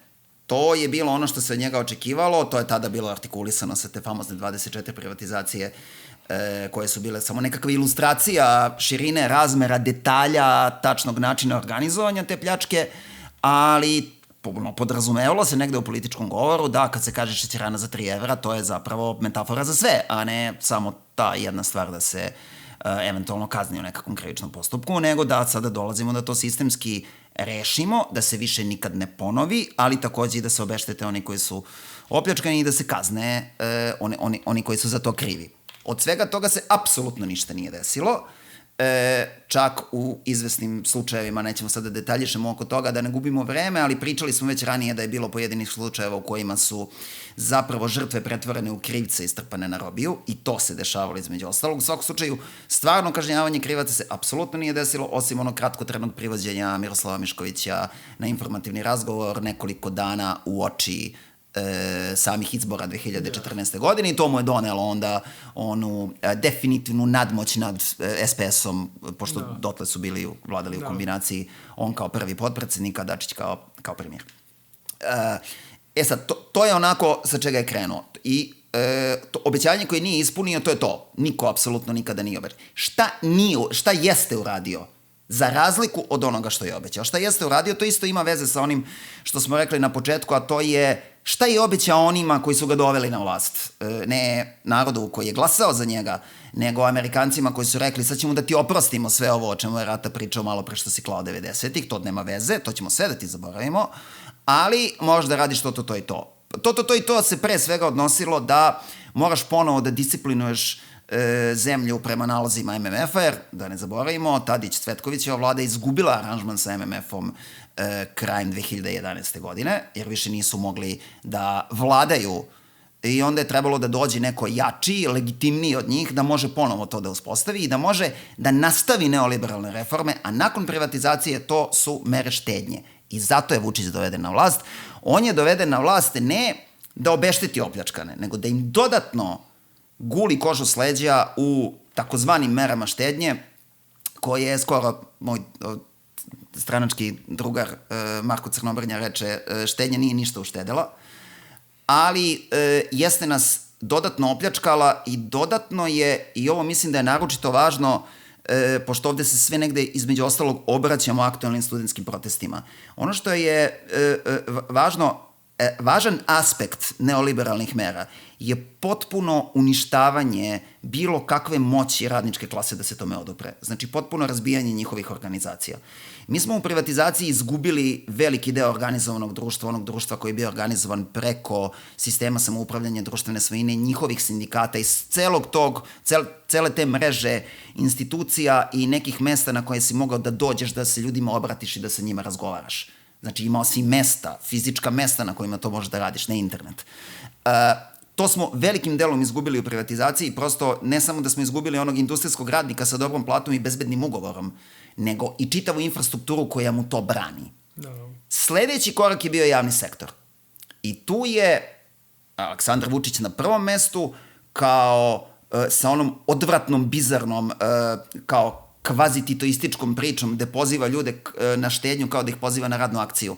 Pa kaže, baki i deke, odreknite se, stegnite malo kaiš, odreknite se jednog obroka na dan da bi vaši unuci živeli u boljoj budućnosti kad budemo konsolidovali zemlju i uveli kapitalizam. To je naravno negde bio onako najočigledniji, najodvratniji, najbizarniji element toga, to pozivanje ljudi da budu gladni da bi im sutra bilo gore. Ali glavni centar je bio javni sektor i sada da se završi posao u javnom sektoru i organizovanju ljudi u javnom sektoru i njihove bezbednosti u smislu sigurnosti na radnom mestu, sigurnosti ugovora i to organizovanja, ono što je prethodno urađeno u realnom sektoru za vreme privatizacije društvene svojine, to je sada trebalo isprazniti iznutra i različitim to outsourcovanjima, a to pre svega kad se kaže mera štednje, ono što prvo vidi MMF, ne šta Vučić nama kaže šta to znači, nego kad referiše njima, to je koliko se skreso radnika u javnom sektoru. Tu smo dobili ne samo desetkovano radnu snagu i prava ljudi koji rade u javnom sektoru, nego smo takođe dobili i različite privatizovane grane vlasti. Jer deo tog njegovog izveštavanja koliko sam skresao, nije samo koliko sam otpustio, nego koliko njih više ne radi u javnom sektoru, nego radi isti taj posao, ali kao privatni izvršitelj, a ne više državni, kao privatni notar, a ne više u opštini ili u sudu i tako dalje i tako dalje. Te privatizacije pojedinih grana vlasti su takođe deo tog obaveze da se u merama štednje ograniči javni sektor, da se ograniči potrošnja i sve ostalo glupo. To je meni centralni to zversko mesto Vučića i Srpske napredne stranke u našoj novijoj istoriji je prvo da je došao na obećanju da će doneti pravdu. 2012. godine glasati za SNS je bilo glasati za DOS 2000. godine. Tu se i kusuje repato skupilo samo da skine one, uključujući gomilu liberala, Vesna Pešić, Srba Turajlić, ajde ja se setimo mi, sve se bilo ujedinilo protiv onih jer ono zaista bilo nepodnošljivo i na tom talasu je zapravo zloupotrebljeno i jedna od stvari koja je zloupotrebljena, koja je čisto ono da malo podsjetimo ljude i da negde možda ovim današnjim protestima isto moramo da razumemo sa kojim izazovima se mi ovde suočavamo na društvenom nivou. Ima dosta neartikulisane, prećutane traume u našem društvu. Jedna od tih je da opljačkani radnici iz privatizacije su u vreme mera štednje bili vrlo nesolidarni sa radnicima javnog sektora. U onom smislu, gde ste vi bili kad je nama trebalo? Zašto sada su vaša radna mesta nešto mnogo vrednije od naših? To je dosta bilo nešto što je Vučiću pomoglo da sprovede mere štednje na način na koji je sproveo, je taj manjak solidarnosti iz tog nekog što mogu da razumem kao emociju u smislu da to gde ste bili kad je trebalo nama. S jedne strane je bilo to generalno jedan veliki pad solidarnosti u društvu zbog onoga što smo preživjeli za vreme privatizacije društvenog sektora, za vreme DOS-a, a sa druge strane, naravno, isto da pomenemo, i to isto tako 1-2-3 minuta treba sada mrzeti i Sašu Radulovića, znači velikog vodećeg opozicionara iz vremena mere štednje, koji je kod Vučića imao funkciju LDP-a kod DOS-a. Da bude krvolučna desna opozicija koja ga gura u desno, koja priča o radnicima javnog sektora kao parazitima, koja ispostavlja kao osnovni društveni problem takozvano partijsko zapošljavanje, kako se to onda zvalo, i bukvalno on je još bio američkiji od Vučića i jedina opozicija koju si imao je bila zašto ne koljete još? Zašto ih danas niste otpustili još 10 više nego što jeste? To je bila debata u kojoj se to odvajalo. Tako da to mi je negde rodno mesto iz koga mislim da treba da posmatramo Vučića iz tog mesta kako je došao. Ima naravno, možemo i kasnije da pričamo, može Vučić drugi deo, treći deo, ne završava se sve sa merama štednja, to se naravno nastavilo, ali to mi je negde u uspostavljanju našeg kapitalizma, u uspostavljanju ovoga gde sada živimo. To mi je neko ključno njegovo mesto. Potpuno se slažem i neću tu uopšte ni da dužim zato što si vrlo lepo pokrio te ključne elemente. Meni je dodatni taj moment zašto ga mrzim, zato što je toliko sposoban u svom poslu. Znači ja stvarno kad gledam ove degenerike iz opozicije i onda gledaš njega kako je umešan u glumatanju zaštitnika interesa svih, guranju linije koja liči na nešto što, ili pokušava da liči na nešto, na primjer na međunarodnom nivou, na neku neutralnost. Sve te stvari koje on radi, ovi su mnogo nesposobniji da urade, a sve te stvari koje on radi su tu isključivo u interesu stabilizacije sistema. I meni je taj nivo jedan od razloga zašto ga ne podnosim, jer da je nesposobniji i lakše bi ga skidali, kako bih rekao, i bila bi stvar jasnija. Ovde on vrlo sistematski uspeva da napravi šum, da se informacije šalju na ovaj ili onaj način, interpretiraju na ovaj ili onaj način, da jednostavno sukobljava delove stanovništva na ovaj ili onaj način, međusobno ili sa spolja, već od situacije, i ta njegova umešnost mene posebno posebno iritira. Jest. Zato što mislim da nam otežava posao. Kako Jest, bih rekao, slažem se, da. Tadić je uvek bio poznat kao lepa glup, razumeš? Dakle, a ovaj ima tu fenomenalnu strategiju žrtve, koji, by the way, i Trump ima. Da, isto jako ja nešto sam tome. najveća žrtva. Znači, ono, kad vidim Vučića, čovjek pomisli, pa nisu najveće žrtve profesori na Beogradskom univerzitetu, kao što oni vole da tvrde. Ima i veće žrtve, evo, to je Aleksandar Vučić. Dakle, to kukanje u merama koja je veća žrtva, jednostavno Vučić uspeva da sebe nametne, sposoban je da se predstavi kao najveća žrtva svih. Hoće ga ubiju, hoće ga spreče da pomogne ovima, hoće ga spreče ovo. Ono, taj nivo je meni fascinantan, sa jedne strane sam fasciniran, a sa druge strane ga mrzim zbog toga, jer znam da to omogućava stabilnost ovog i ovakvog sistema koja ide potpuno u niz dlaku neoliberalnog sistema. Što kaže ona žena u Đekni, onoj seriji, kaže, gde god je Sarana, on saučešće prima. To jeste neka vrsta veštine, ne možeš da ne uvažavaš veštinu, ali je, da, užas. Mrzimo ga zbog te emisije. Dobro, dovoljno smo ga mrzeli, ajmo da idemo na temu emisije.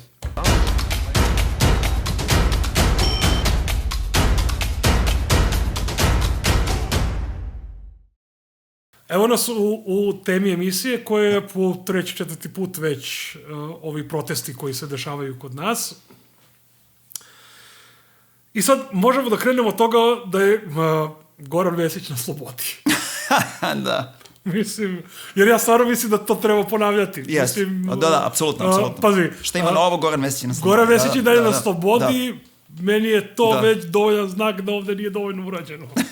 Mislim, što se tiče... I Momirovića, ne znam, je li Momirović pobegao? Ko je njegov domen odgovornosti? On je bio prethodni ministar, zar ne? Da. Dakle, on je, drugi deo radio, znači, sigurno je i on odgovoran, ali on je iz bogate porodice i više puta smo čuli da je on negde nestao i on se uopšte ne pominje. A izvini, porodice... Ne znam. Toma Moma. Dakle, to je Moma firma industrija, kako ne znaš, Toma Momirović je iz... Toma Moma je iz firme Moma, dakle, to je jedna kapitalistička dinastija ovdašnja, on je tu ogranak te porodice u vlasti, kako bih rekao. Znači, i njega nigde nema. Ali, ajde da se pravimo i mi ludi, pusti Tomu Momu, on je onako uvek delovo najblentavije i... Vesić je tu bio mnogo relevantni šraf u sistemu, jel? Dakle, i on čovjek, odbijene su sve moguće žalbe i tako dalje, on je na slobodi. Ja hoću kažem iz mog iskustva, dakle, kad završiš u zatvoru i kažu istraga je, zbog istrage, bez pola godine nema izlaska. Nema izlaska. Znači, pola godine, ako nisi ne znam šta, neko oko koga se Vučić angažuje, pola godine ima da sediš ako radiš bilo kakvu istragu, a ne ovakvu situaciju. On je na slobodi i u tom smislu, kako bih rekao, direktno odgovorni ljudi za razlog zbog koga je krenulo sve ovo nisu tretirani onako kako liberalni pravni sistem pretpostavlja da treba tretirati ljude za koje postoji osnovna sumnja da budu odgovorni za neko krivično, teško krivično delo koje, kao što je ovo što se desilo u Novom Sadu. Sad, različite stvari su se dešavale tokom protesta. Naravno, one brojke su fascinantne. Da, apsolutno. Znači, protest od 100.000 ljudi, pa sad nedavno protest od 50.000 ljudi. To su brojke koje se odavno nisu videle po ulicama Beograda. Možda jednom je bilo 60.000 na nekom od onih Rio Tinto protesta i tako dalje. Znači, ovo sada pokazuje da je ta brojka ljudi koja je angažovana oko ovog protesta i dešavanja mnogo veća. Ali ja mislim da je mnogo bitna stvar da na početku iz naše levičarske perspektive priznamo određene stvari sebi koje treba da držimo na pameti kada analiziramo ove stvari. Prvo, pravio bih tu distinkciju između protesta na fakultetima blokadam i onoga što su protesti po ulicama. To su dve stvari. Sa tim da ova druga, znači ti protesti na ulicama po sebi podrazumevaju studentsko/građanske proteste. Što znači otvaranje prostora od Marinika do, ne znam, raznih njuški tog tipa da se tu pojavljuju i kupe neke poene. Ali da krenemo prvo od studentskih protesta. Ja mislim da je mnogo bitno da krenemo od klase strukture studenta. Ne znam da li smo to pominjali u nekoj od prethodnih emisija, možda jesmo, ali jako je bitna stvar pomenuti. Znači, broj studenta koji dolaze iz radničkih porodica je drastično smanjen u poslednjih 20 i nešto godina. Inače je smanjen, da. Bez... Ali je drastično smanjen i sad poslednja informacija koju je recimo Antonić izvlačio iz 2012. za Niš je da je 20% studenta iz radničkih porodica. Nisam video izvore za ostale podatke, ali sam video drugare kojima verujem, koji su sociolozi, tipa Ivica Mladenović ili tako nekoga, koji su govorili o manje od 2% studenta u ovom trenutku koji dolaze iz radničkih porodica. I to je prvi okvir koji mi kao levičari i antikapitalisti moramo da imamo u glavi kada imamo očekivanja i ideje šta može od nečega da se desi. Tako mali procenat govori da je to protest pre svega srednje klase. Mislim, kako rekao, studentski. I onda tu mi treba da vidimo šta mi tu možemo da uradimo, kako to sve izgleda. E sad, pričali smo možda o onim zahtevima koje su studenti ispostavili, gde je poslednji zahtev, četvrti, onaj TZV socijalni zahtev, koji je od medija otprilike tretiran upravo na način kao nešto potpuno nebitno. Znači, vrlo često od RTS-a do N1 i tako dalje, kaže se prvi zahtev je ovo, drugi zahtev, i četvrti zahtev je neki socijalni zahtev. I onda se ide dalje od toga. E sad, ako pričamo o tome da protesti bi bili mnogo efikasniji ukoliko su što masovniji, ukoliko se najveći deo stanovništva uključi u te proteste, ja mislim da je potpuno jasno da bez socijalnih zahteva ne postoji nikakav način da ovaj protest postane zaista masovan. To što je on sada ogroman, to ne znači da on zapravo je reprezentativan za većinu stanovništva. Što reče jedan radnik sa kojim sam se vidio nedavno, kaže, evo izašlo njih 100.000 na Slaviju i kaže, mi smo pokazali Vučiću. I kaže, a šta ste vi sad pokazali? Da je on demokrata koji neće da razbija velike proteste. Šta je tačno tu urađeno i u tom kontekstu ja znam, to su informacije koje ja sam u kontaktu sa dosta mladih ljudi, pretpostavljamo i ti, koji su levičari, koji učestvuju na blokadama i tako dalje. I tu, što se tih zbog te klase strukture studenta, mogu da se dese potpuno katastrofalne stvari. Naprimjer, koliko je meni poznato, u Novom Sadu na plenumu je pala bila 4. tačka. Plenum u Novom Sadu nije hteo da prihvati taj socijalni zahtev koji je bio onako vrlo blag, 20% po budžeta i tako dalje. To nije prošlo. Fast forward, srećom, ostali fakulteti su prihvatili, pa je to onda na nivou. Trajala je u ovom, između naših emisija, velika diskusija oko toga kako preformulisati taj 4. zahtev i nije mogla da prođe zahtev za besplatno obrazovanje. Nije moglo da prođe. Jednostavno, nisi imao dovoljno ideološki ljudi koji su bili spremni da prihvate besplatno obrazovanje.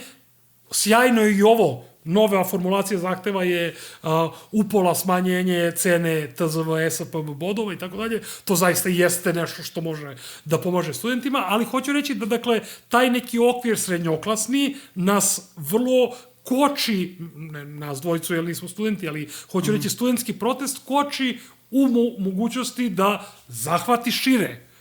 Jer pazite u čemu je stvar. Znači svako, čak i ako imaš samo 10% iz radničkih porodica, svako od tih radničkih porodica će i tekako osetiti ukoliko ne mora da plaća školarinu za svog studenta ili studentkinju koje su tu. I ako ti ne razumeš koliko je bitno, koliko su ti socijalni zahtevi bitni da bi se proširio, nego ostaješ na moralističkom nivou, jer suštinski ovi ostali zahtevi su moralističkog tipa. Mislim, konkretno su vezani za jedan slučaj, insistiraju na tome da institucije prorade, što ne znači ništa, potpuno apstraktan liberalni zahtev. Tu se postavlja pitanje i tu se onda postavlja pitanje šta treba da rade levičari. I ja mislim da tu iz iskustva, iz komunikacije sa mladim ljudima i tako dalje, apeluju na nas i mladi studenti da apelujemo na što veći broj ljudi da se uključuju na plenume. I da levičari koliko mogu na tim svojim konkretnim studentskim sovjetima, ajde tako da kažem, da pokušavaju da insistiraju i da artikulišu te socijalne zahteve. Jer to je stvar zaista pitanja ko će donese prevagu tokom debate. To su demokratske strukture na gomili mesta, na velikom broju mesta te strukture nisu zapravo demokratske. Novi Sad je najgori, da se mi razumemo. Ja sad ovde skačem sa teme na temu, ali mislim da je nekako mi spontano dolazi. Novi Sad je najgori. Tamo su ovi kriminalci iz ovog Sviće, Stava, znači ovih NGO-ova, Đilasovih, su uglavnom pokrenuli te stvari i hteli da kontrolišu.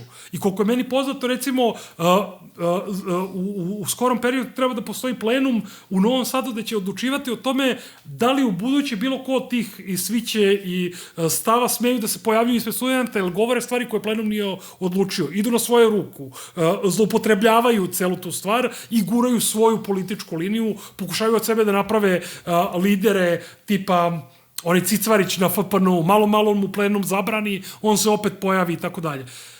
To je, s druge strane, ono što mislim da je jako bitan element ovih protesta, a to je to kolektivno delovanje. Plenumi odlučuju šta će se dešavati. To nije više Cicvarić, nije Mija Pajić ili već kako se zove, nije ovaj onaj, nego je to jedan kolektiv. Ili više kolektiva koji međusobno sarađuje. I to je ono što ja mislim da u šta treba položimo nade. Da će nešto pozitivno da izvuče, zato što iz zajedničkog rada, debatovanja i tako dalje možemo da napravimo, kako bih rekao, epistemološki breg sa tom klasnom pozicijom i da možda shvatimo i neke mogućnosti da dođemo do najširih slojeva stanovništva. Moja, sad kako stvari se razvijaju, pa se mnogo više toga i događa i nekako nam je jasnije kako se događa, gledajući sa strane. Ja trudim se da u tome učestvujem ono što, kako se ovim sad jezikom kaže, kao građanin, dakle ne da, u ovom građanskom delu, to što se rekao građansko-studentski protesti, odnosno ovaj deo aktivnosti što je građanstvo pod vođstvom studenta, tako nekako treba da ga razumemo. I kritičniji sam prema reakciji na studentsko organizovanje nego prema samom studentskom organizovanju i to ti odgovori koje dobija, ali onda u tom smislu moram da kažem da mene nešto, ja znači ne spadam u ljude, ono kao neka me drugovi i drugarice sad sa studentske strane razumeju kao nekoga ko krajnji drugarski komentariše ono što vidi, ono u čemu učestvuje u onoj meri u kojoj razumem da treba da učestvujem. Znači, mene neće mnogo privući ili nekoga ko razmišlja poput mene. Neće mnogo privući to što na ovim studentsko-građanskim okupljenjima nema govornika i što nema govora. I što generalno u studentskoj komunikaciji sa širom javnošću koja reaguje na to ima jako malo teksta. Jako malo artikulacije. Znači, meni je, zato što konkretno onaj Guinnessovski, onaj najveći na Slaviji koji je bio ono okupljanje, je meni recimo bilo dosta jezivo.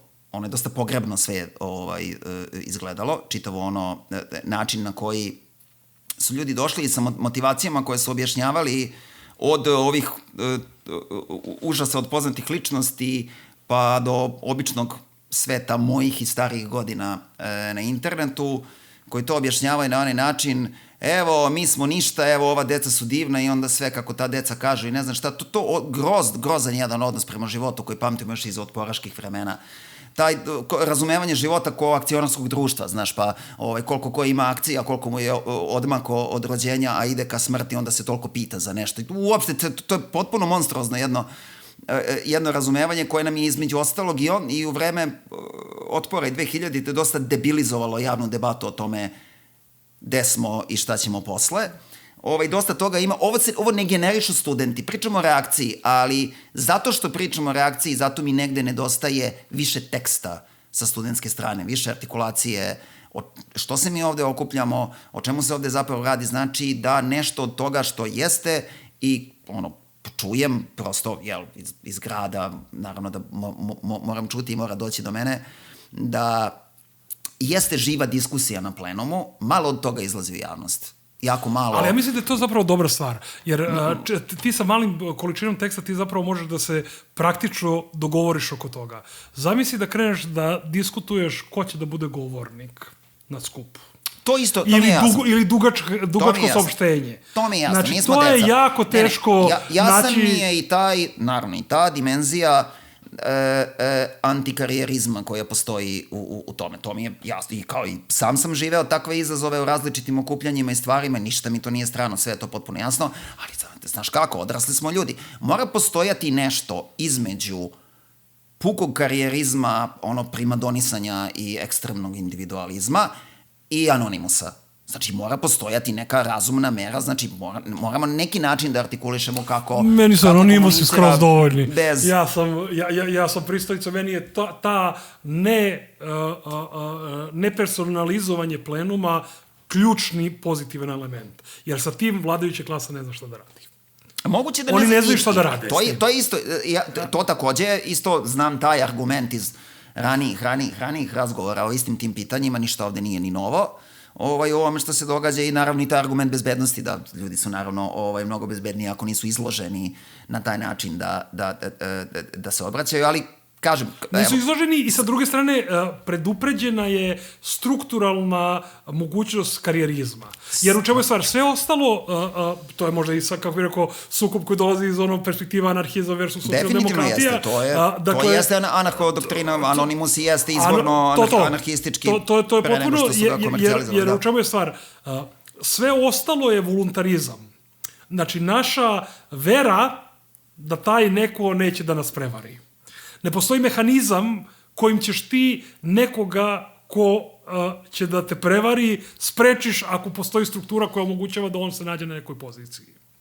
A kad ti imaš strukturu koja podrazumeva rotiranje, da ne postoji, ovaj sledeći neće moći da kaže sledeća osoba... Zašto onda ne pričamo o rotiranju, nego o tome da je potpuno depersonalizovano? Ne, ja pričam o ovome što ja vidim na ulici kao građanin. Jasno. Znači, ne razgovaramo o plenumima. Ja pričam o tome što jednostavno nema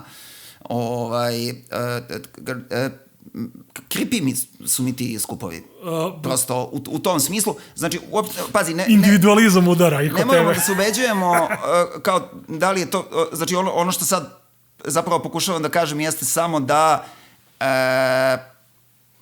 ljude poput mene to ne privlači.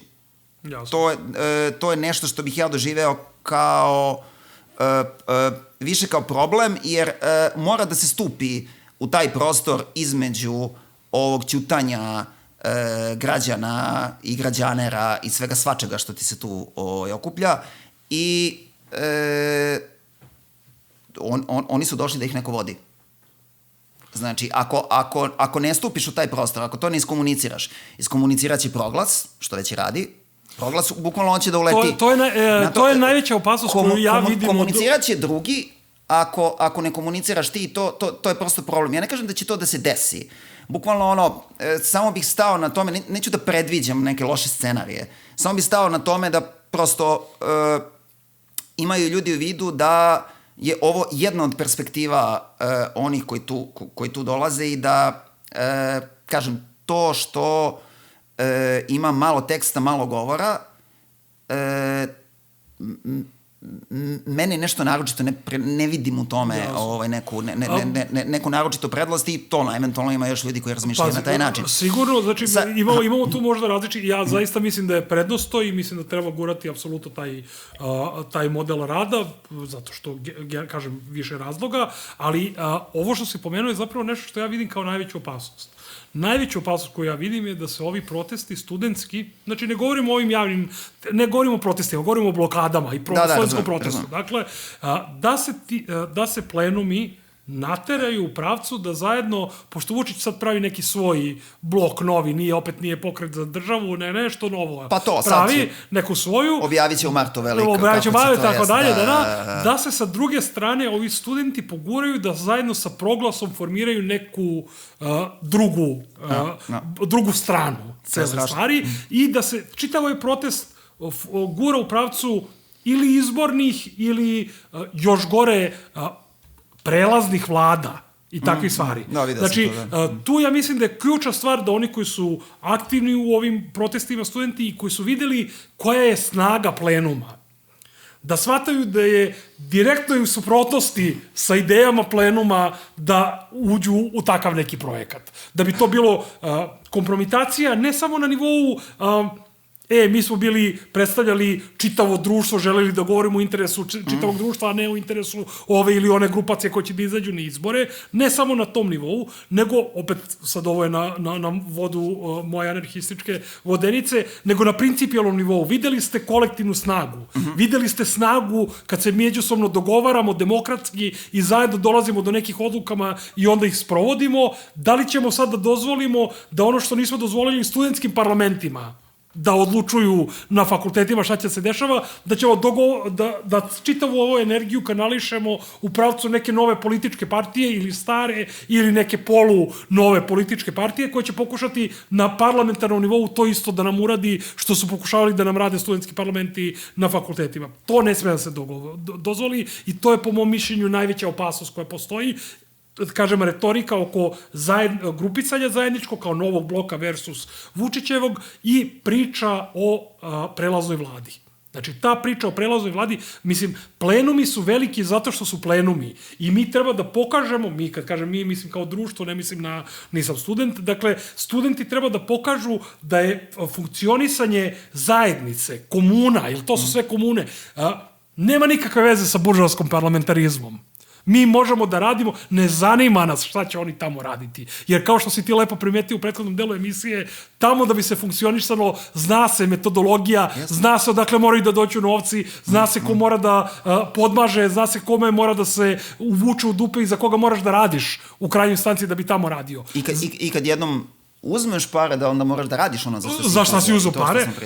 Inače Kennedy. To nas ne treba da zanima. Mi treba te principe koje smo videli u praksi da rade, da proširimo na sva radna mesta. Treba plenume da uvedemo na sva radna mesta. Plenume, zborove, radnika, kako god već hoćeš da zoveš. To je ono što treba da radimo, a to nema nikakve veze sa tim ko će konkretno da sedi u parlamentu ili neće. Može da se pojavi sutra partija koja će reći mi ćemo da uvedemo plenume na radna mesta, a da to budu ono ljudi iz Proglasa koji su do juče se žalili šta je Majić pričao, da je Jugoslavija propala zato što su se pomešale društvene karte pa je svako mogo da ide na letovanje. Znači, takvi ljudi uopšte me ne bi čudilo da sutra kažu da ja se zalažem za plenume svuda da se uvedu jer ćemo to omogućiti da dođe na vlast. Ne treba padnemo na to. Treba da guramo neke svoje interese nevezano o to. Ali upravo ne znam koliko smo se razumeli, upravo mislim da to su problemi koji se zapravo rešavaju konkretizacijom platforme, ili više teksta, što bi ja rekao, ali zapravo na to mislim konkretizacija platforme i konkretizacija oblika solidarnosti i s kim se sarađuje, što je, već sam rekao, ne nabacujem nikome ono kao neki sad veliki bagaž i sedim ovde u fotelji i nešto pričam, znači već smo rekli ozbiljan problem i pričali smo o njemu i u prošloj epizodi da smo mi jedno užasno dezorganizovano društvo. Da bi se oko nekih stvari dogovorio, moraš da vučeš ljude za rukav da pričaš jedan na jedan, jer nemaš organizacije i one koje imaš, nažalost veliku, uglavnom nikoga ne zastupaju ni svoje članstvo. Ono nema poverenja u njega, ne mogu da ga izvedu nigde, ne mogu ništa, ne mogu u ime njega bilo šta od nekog značaja, od nekog rizika da se dogovore u tuđe ime, oko nekog zajedničkog zastupa. Čisto samo ali da ilustrujem na šta mislim da bi eventualno moglo da se pomogne, da se popravi sa strane studentskog organizovanja. Imali smo pre par dana jako masovno okupljanje ispred RTS-a. Koliko beše, 50 kusur ljudi, stravično veliki broj, sve su to ogromni brojevi, to je jako dobro.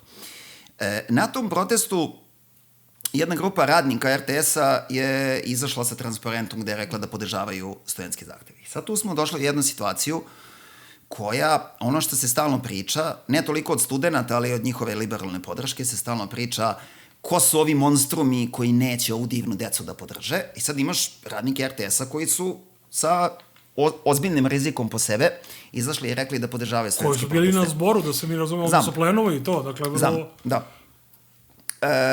Ovo sad, da se zadržimo na ovome što je prosto u javnoj sferi. Jesu bili, i to je naravno sjajno, ali ono što sada tu vidimo i što je deo i tih razgovora koji su se odvijali među njima, ne samo deo ovoga što je bilo javno na protestu, jeste da mi sad znamo da deo radnika RTS-a nezadovoljnih i spremnih na rizik podržava studente, ali mi ne znamo da li studenti podržavaju radnike RTS-a. Šta to znači? RTS, mi dalje ne razumemo zbog čega studenti protestuju ispred RTS-a. Ispred RTS-a se može protestovati iz različitih razloga, ako ne kažeš zašto si tu.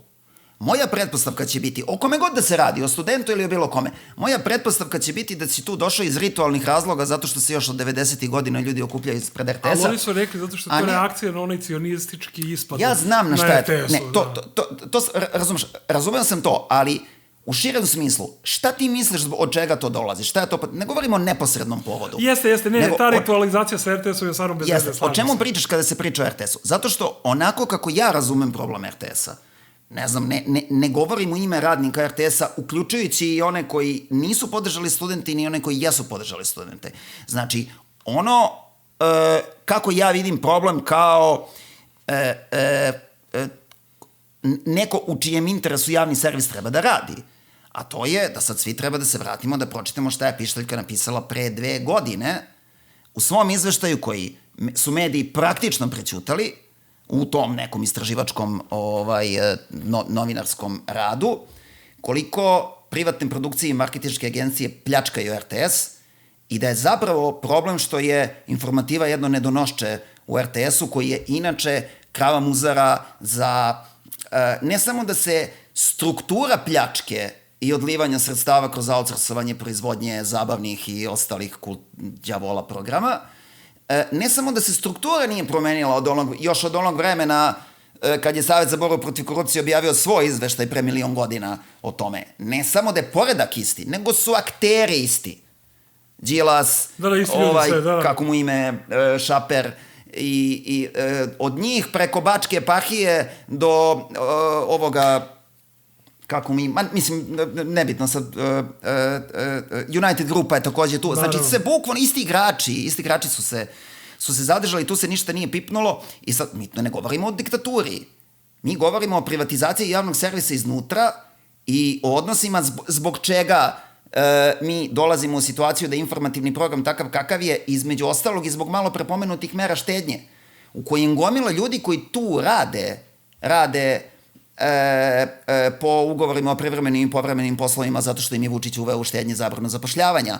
To je ono što nama uništava javni servis, ukoliko ga doživljavamo ozbiljno. Očekujem kada dođeš tu, kada si došao ispred RTS-a, a ne ispred Pinka, ja učitavam da time hoćeš da kažeš ovo je javni servis i od njega to očekujem, od Pinka i ne očekujem. Pretpostavljam da je to teza, zbog čega se to tako radi, pa kada već uzimamo javni servis za ozbiljno, onda da pričamo ozbiljno o njegovim problemima, a ne mogu da uzmem zdravo za gotovo da se oko toga slažemo i zato kažem, ja ne znam da li studenti podržavaju radnike RTS-a, jer možda, pazi, sa druge strane, da budemo krajnje otvoreni oko ovoga i ti dobro si otvorio to pitanje odnosa između studenta i profesora o svim ovim protestima.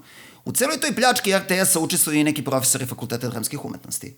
Znači, pošto dosta toga se odliva preko različitih programa u kojima taj fakultet ima ozbiljnu ulogu. Ja ne mogu da pretpostavim da, znači, ja bih voleo, ja želim da studenti umetničkih fakulteta razumeju da će oni sutra da rade te poslove, da će biti u poziciji radnika i da će biti solidarni sa radnicima RTS-a danas. Ali to prosto ne mora da znači.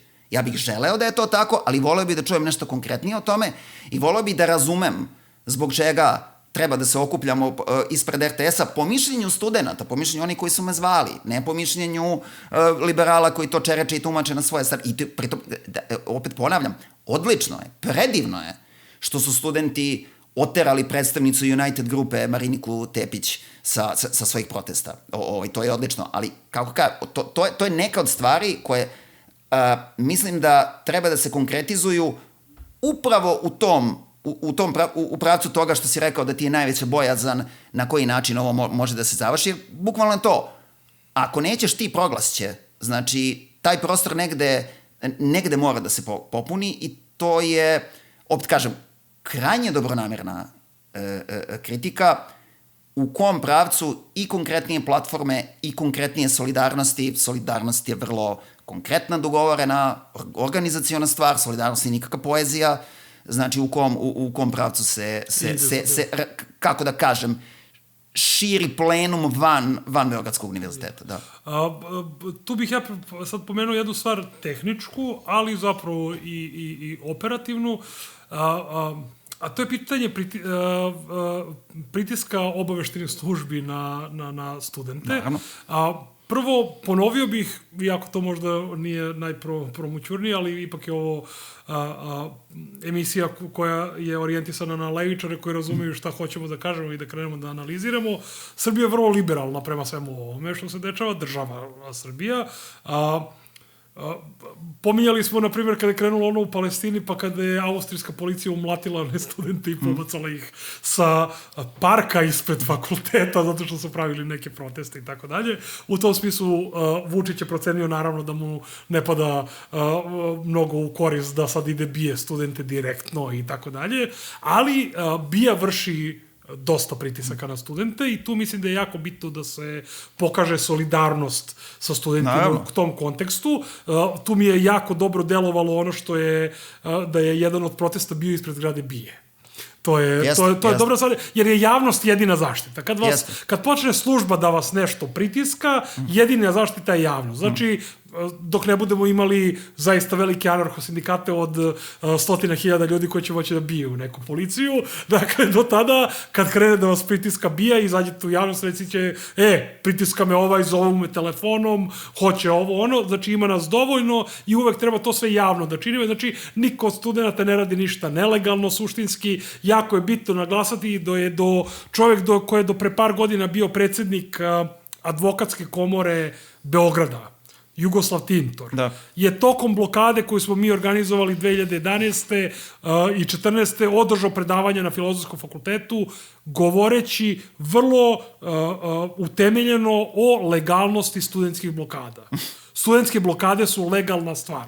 Znači, to je nešto što je, kažem, čovek koji je do pre 2 godine bio predsjednik advokatske komore Beograda. Iznenađen sam. I održao je odlično predavanje. Svaka čast. I to je jako bitna stvar za one ljude koji će biti uplašene pričom, možda je ovo nelegalno i tako dalje. Ne, to je legalna stvar, ne može niko. Druga stvar koja je takođe legalna je neprijavljivanje protesta. Ljudi ne razumeju da postoje 2 nivoa, to je tehnička stvar, ali ajde da izgovorimo zbog ljudi koji gledaju. Znači, potrebno je zakonski prijaviti protest ukoliko pravite protest. Ali ne prijavljivanje protesta nije zakonski razlog za zabranu protesta. Znači, tu postoji nekoherentnost između određenih članova zakona koju treba znati. Znači, to što ste vi napravili protest, niste ga prijavili, to jeste suprotno zakonu, ali ukoliko na tom protestu nema ugrožavanja života, imovine, nasilja i tako dalje, to što nije prijavljen protest ne može da bude razlog da neko kaže, sad je ovaj protest zabranjen. I to je dobijena je presuda pre 15-20 godina, ako se ne varam, Žena u crnom, na nekom od apelacionih sudova, baš na tu temu. Tako da to su stvari, znači to treba znati. Dakle, ne može neko da vas plači, to kad pokušavaju pojedinačno ljudi, samo idite na javnost, samo što šire da se priča o tome svemu. Ali hoću reći da tu ima onda nekih događaja koji budu vrlo neprijatni, tipa objavljivanja ličnih karata ljudi koji su krajišnici, pa kažu evo to su sad Hrvati i tako dalje. I desila se vrlo, vrlo bezobrazna i odvrtna stvar jednom našem zajedničkom prijatelju, odnosno ekipi drugara koji su okupljeni oko samoorganizovanog univerziteta Svetozar Marković. Mi smo zapravo na neki način sa njima sarađivali, jedna od epizoda Osmatračice je bila organizovana u njihovoj režiji, ajde tako da kažem. Ljudi koji su se pojavili na njihovom skupu, očigledno je pratila BIA, te podatke o tome ko su ti ljudi koji su učestvovali na nekoj njihovoj zatvorenoj tribini su dostavljene Alo-u ili nekoj od tih tabloida i onda su naši prijatelji optuženi da su doveli ustaše, hrvatske špijune i tako dalje. To je Alo je objavio te stvari. Da pomenemo.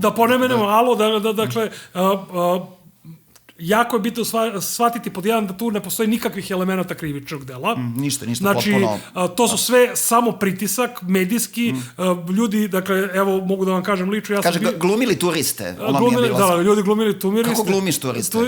Sediš, piješ kafu, kako glumiš turista, valjda si turista, jel? Ljudi, dakle, molim vas, znam da je glupo kad čovjek priča o sebi, ali završio sam bio na naslovnoj strani Informera i nije mi bilo ništa. Znači, to je samo plašenje, nemojte da se plašite, mogu da vas stave par dana, će neko nešto da čuje, nema nikakvih posledica, ne postoji nikakvo osnova krivičnog dela, ono što možete da uradite je da ih tužite, zato što treba tužiti ako neko pokušava da vas zloupotrebi, ako imate advokate koji hoće da vam radi besplatno, tužite ih za svako pominjanje vašeg imena, ali mi je jako bitno da kažemo da smo u solidarnosti sa našim prijateljima iz univerziteta i da bilo kakav pritisak na njih i tako dalje će biti suprostavljen nekim zajedničkim levičarskim odgovorom, jer nećemo dozvoliti da bilo koga od nas na taj način vade, targetiraju i tako dalje, ali mladi ljudi nemaju možda taj osjećaj, ljudi, nije ništa strašno da vas stave na naslovnu stranu novina.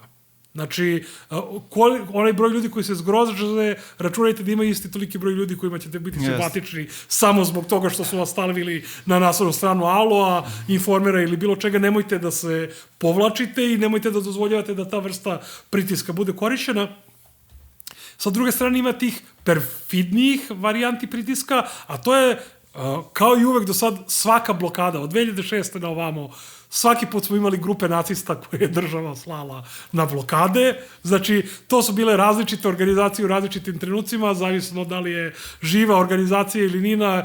Bilo je prvo ona Firerova, ne znam, Nacionalni srpski front, pa onda, ne, Nacionalni front je ranije. Ovo je tipa od 2006. je bio neki, nije bito, Nacionalni srpski front, pa je onda ovi, pa oni, sad na kraju su ovi iz 451, to je grupa, znači, klinaca koji se lože na fašizam i tako dalje, dakle njih pošalju da sa nekim nacionalističkim porukama zapravo pokrenu debatu zbog koje ja i mislim da ne treba da idemo u previše teksta. Znači oni onda pokrenu temu i sada studenti onda krenu se ograđuju od njih, jer su očigledno poslati element, ali onda tu samo ograđivanje je vrlo problematično. Znaš, ti se ograđuješ i kažeš mi se kao studenti ograđujemo od ovih državnih nevladinih organizacija, što je potpuno tačno, ti imaš državne nevladine organizacije, ali, kako bih rekao, postoje nevladine organizacije koje nisu srpske države, ali su državne nevladine organizacije nekih drugih država, na primjer Amerike, ili Velike Britanije, Norveške i tako dalje. Treba se ograditi od svih njih. Znači, ne treba praviti tu vrstu distinkcije, jer ti onda već krećeš u debatu da li je sad neko ko mlatara zastavom sa Kosovom, time predstavlja sebe kao nekoga čija je jedina pozicija zapravo da Kosovo bude u Srbiji, što je neki opšti konsenzus u srpskom društvu da Kosovo treba bude u Srbiji i tako dalje, znači uzmeš neku temu koja ipak ima podršku u javnosti, ti kreneš to da guraš, pa onda ti kad se ogradiš od toga, tebe onda već stavljaju na poziciju, a nisi se ogradio od nevladinih organizacija tipa Stava, Sviće i ostalih Đilasovih, i time to je ono što oni hoće da uradi. Kad kažem oni, mislim na vlast. Hoće da se takve debate otvore, da na taj način se otvori prostor za spašnjavanje protesta, jer niko neće sluša sada raspravu 100. put Kosovo, da li si izdajnik, nisi izdajnik za Kosovo, da li si ovaj ili onaj. To jeste način da se cela stvar sabotira i na to ne treba padati. Treba se držati onoga o čemu zbog čega su se ljudi okupili, pobili su ljube, hajmo da vidimo šta će bude s tim. To bez sumnje, ali kažem, dobro, mislim da smo izneli otprilike šta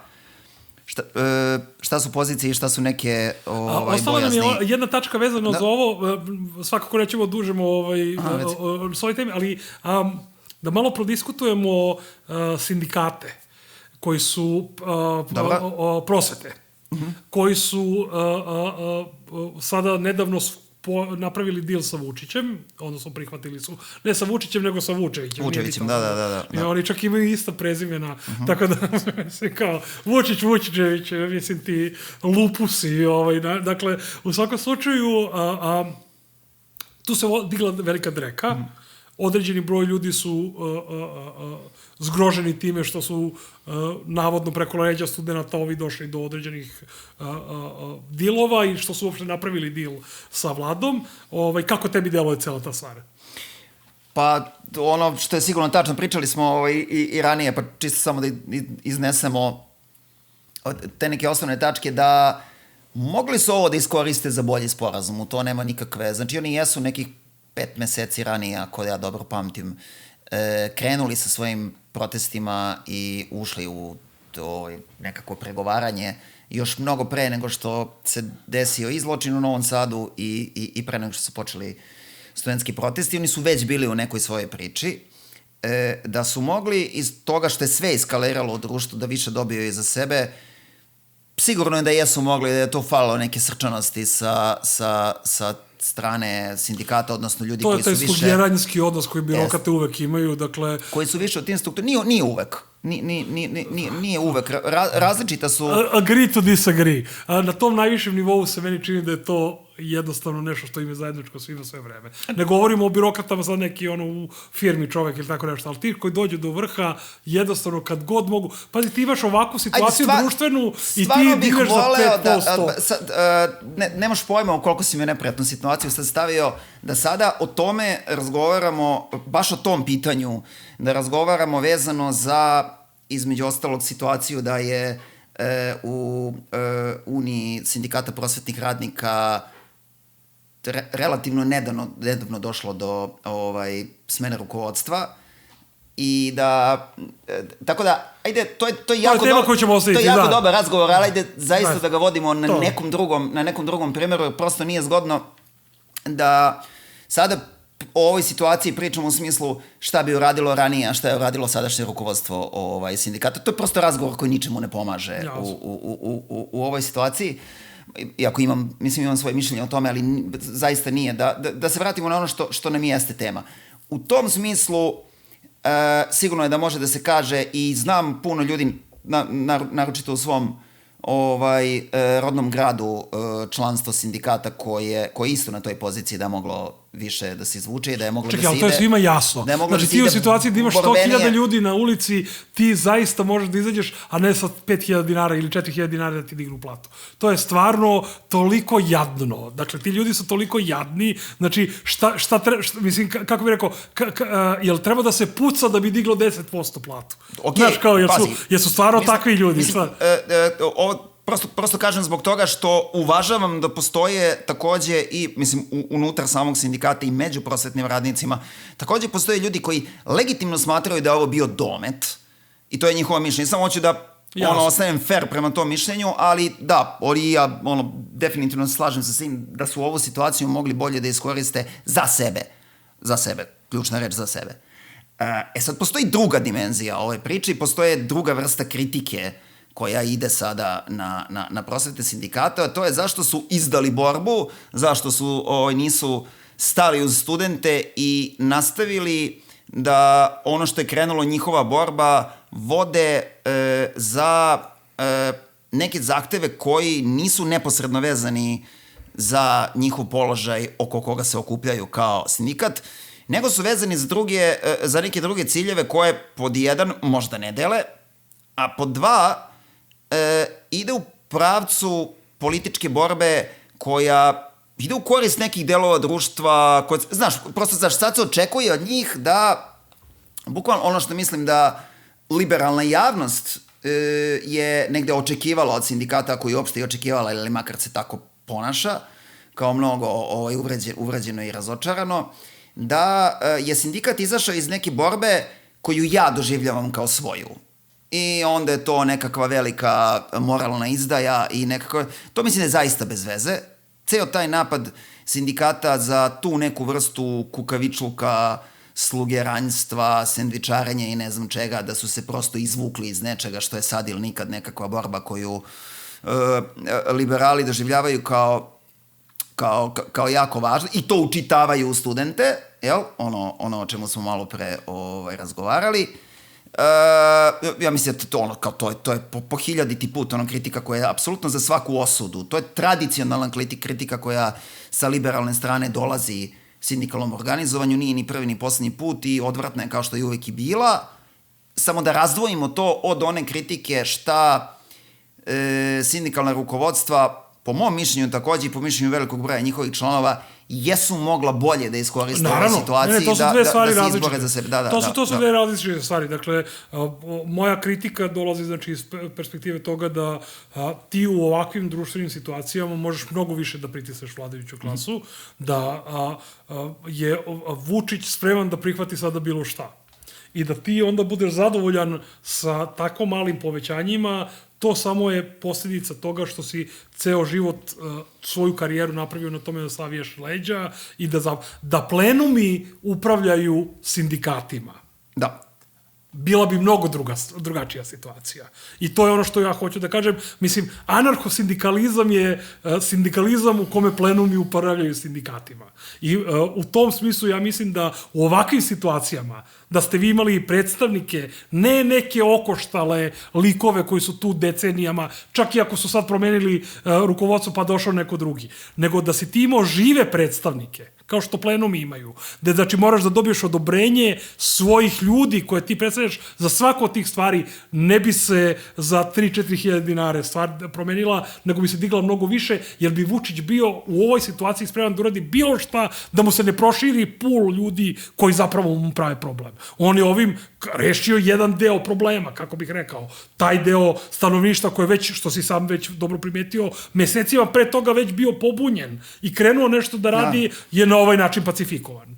I, kako bih rekao, ako neko hoće da i ova borba u ovom situaciji uspe, mi moramo da radimo na tome da ta borba se što više širi, a ne da se otvara prostor vladajućem režimu da smanjuje i da zatvara polje po polje, nego da bude što više polje, da bude što teže za zatvaranje. Ali potpuno se slažem s tobom, dakle, to učitavanje u borbu nekih drugih ljudi... Ali takođe moramo vrlo ozbiljno da shvatimo, ajde da ne pravimo uvek istu grešku koliko god, znaš, ne volimo neko sitno ponašanje, ali ljudsko je, čoveče, moramo da razumemo. Ja sam s vremenom naučio da taj argument gde ste vi bili kad je meni trebalo vrlo ozbiljno shvatim. I da poštujem kad mi ljudi to kažu. Iako možda nekad nije fair da tako nešto čujem, ali da poštujem ono osjećanje i neku istoriju neke borbe i neke patnje koje iza toga stoji. Tako da, znaš, gde su svi ovi koji danas podržavaju studente koji kritikuju prosvetarske sindikate zbog njihovog izlaska iz zajedničke šatroborbe, niko nikad nije dogovorio uslove tog zajedništva, šta ja, tebi, ti, meni, kako se podržavamo, niko ništa, nego je zajedničko zato da bi Aida Ćorović ponovo došla na vlast, zato je zajedničko. I onda, gde su svi ti bili kad je trebalo podržati prosvetne sindikate koji sad kažu, čekaj, kako se sad odjednom o nama radi? Nije se radilo o nama kad smo se mi bunili za svoj položaj i kad nikad nije bilo. Sad odjednom kad se radi o liberašima, sad se radi o svima. I sad se radi i o nama i sad mi iz nečega ne treba da izađemo. Ozbiljno su to vrlo pitanja da bi... To je ozbiljno pitanje, ali ja bih tu onda, ako već tako idemo, ukazao da su prosvetni sindikati među najelitističkim sindikatima u Srbiji. I da generalno... A odakle ti to? To je moje iskustvo sindikalnog organizovanja i rada 25 godina po Srbiji. Znači, sa njima oni su bili uvek najborbeniji. Znači, prosvetni sindikati su najviše štrajkova pravili i za vreme Tadića. Ja se sećam, vrlo detaljno smo mi pratili u sindikatu, znači svake godine su bili protesti. Jedini su u Srbiji ne samo štrajkovali, nego organizovali bilo kakav otpor merama štednje. Apsolutno jeste. Samo prosvetni sindikati, bukvalno niko drugi. Bilo je nekog penzionerskog okupljanja vrlo simboličkog i to je bilo to. Prosvetni su bili ključni. Ali njihov element koji je tu postojao je uvek bio u smislu mi smo bolji od ostatka radničke klase. Ne govorim sad o radnicima, običnim profesorima, ali sigurno je jednim delom zbog profesorske pozicije ex katedra to takođe to jedan od elemenata te atmosfere. Ja se sećam protesta sindikata. Mi smo, kako bih rekao, dok sam ja bio aktivan u anarcho-sindikatu, mi smo išli na svaki protest koji se dešavao. Naša beogradska lokalna grupa je bila na svakom radničkom protestu koji se dešavalo. Ni na jednom radničkom protestu, da li su rudari, da li su GSP, da li su čistači, da li su ljudi koji na groblju rade, kopaju rak i tako dalje, ni na jednom protestu nije niko pitao a zašto ste vi tu ako niste grobari ili ne znam rudari ili tako nešto. Jedina situacija gde su se birokrate pojavljivale, pokušavale da ljude koji distribuiraju radikalniju literaturu sklone su bili protesti prosvetara, gde su njihove birokrate nastupale uz podršku dobrog dela učesnika. Ovo nisu prosvetni radnici, ovo su radnici iz nekih drugih, to nas ne zanima, mi imamo naše interese i onako na najvulgarniji način pravili distinkciju između radnika, prosvetnih radnika i ovih ostalih. To je moje lično iskustvo. Naravno, pitanje je koliko je to reprezentativan uzorak, bla, bla, bla, sve to uzimam u obzir, ali meni se činilo da su ti sindikati i, kako bih rekao, to bih vezao za taj jedan prvo poziciju koju su imali cenjenja koju su imali prosvetni radnici u Jugoslaviji. Prosvetni radnici u Jugoslaviji su imali određenu društvenu poziciju koja je kasnije iskorišćena na vrlo nezgodan način zato što su među tim prosvetnim radnicima, to je ipak srednja klasa, tu su dominirali intelektualci koji su bili liberali za privatizaciju i opoziciju. I to treba držati u glavi. Dakle, kako bih rekao, prosvetni radnici su bogatiji deo radničke klase u Srbiji, znači to je gornji sloj i ne samo što je gornji sloj, nego su oni onda time integrisani u mnogo više u srednjoklasne politike od običnih onih direktnih žrtava tranzicije. Kako bih rekao, više se fabrika zatvorilo nego škola. Znaš, u tom kontekstu ne vidim, a da ne govorimo o tome da prosvetni radnici na fakultetima, to smo više puta pričali, su na kraju glasali da se uvode školarine. Oni su glasali za uvođenje školarina. Oni su nam uveli ovaj sistem. Dakle, u tom kontekstu ja ne mogu da kažem da je taj deo radničke klase neki na koji ja polažem najveće nade. Nisu profesori i prosvetni radnici ti na koje i ne čudi me od njih da zbog svoje društvene pozicije budu otvoreniji malo za korumpiranje nego ostaci radničke klase. Što ne znači, opet kažem, to su najborbeniji, ovo sve što smo pričali je, stoji najborbeniji sindikati, ja se sećam, ja sam održavao na sajtu Asijevom početkom 2000-ih do sredine tamo 2000-ih, svake godine su bili štrajkovi koji su trajali mesecima. I ako si ti pratio sindikalne borbe, u prosvetnim radnicima si mogu da vidiš samo najborbenije. Dakle, sve ostalo je bilo manje u odnosu na to. Najborbeniji jesu iz onog razloga, pomenuo si ga to, zatvoreno je više fabrika nego škola, zato što ipak ne toliko, naravno, odsakaćeni u potpunosti, kao i sve što je ovde sa neoliberalnim reformama, ali ne toliko desetkovani kao što je ni profesija, a samim tim ni organizovanje, ni mogućnosti za organizovanje. Hence bolje organizovanje od ostalih. Da, to je potpuno jasno. Nemam ništa protiv bilo čega što si rekao, samo ne vrednujem to kao, nije mi toliko bitno kada razgovaramo o tome, znaš, možeš da gledaš ljude sa visine i misliš da si bolji od njih i da ne pružaš nikakvu vrstu otpora sistemu. A možeš i da gledaš ljude sa visine i da ipak nešto radiš. Ja ovo govorim, dakle, naravno, to sve, kako bih rekao, uzimajući to sve, mora se zdržati u zagradi u odnosu na tu njihovu aktivnost i tako dalje. Dobro, ajde da sad više ne davimo ljude. Ono što možemo, dakle, da najavimo je vraćanje u naš dvonedeljni tempo. Probat ćemo da svakog 1. i 15. u mesecu izbacimo novu epizodu i u tom kontekstu probat ćemo da jednom u, na primjer, par meseci imamo neki live, jer vidjeli smo da je to reakcija ljudi bila vrlo dobra na to i u tom kontekstu ćemo prvu sledeću epizodu koja će biti 1. emitovana, raditi takođe u formi live-a. Jeste, ali imamo i dužni ona pitanja. Dužni smo pitanja i naravno pozivamo sve ljude da nam pošalju svoje predloge, da pitanja na neki način probamo da odgovorimo i naravno kao i uvek pozivamo sve ljude da se pretplate na naš kanal, šeruju našu emisiju, lajkuju našu emisiju i tako dalje, da bi došli do što većeg broja ljudi. Vidimo se onda sledeće za 2 nedelje. Vidimo se. Ćao.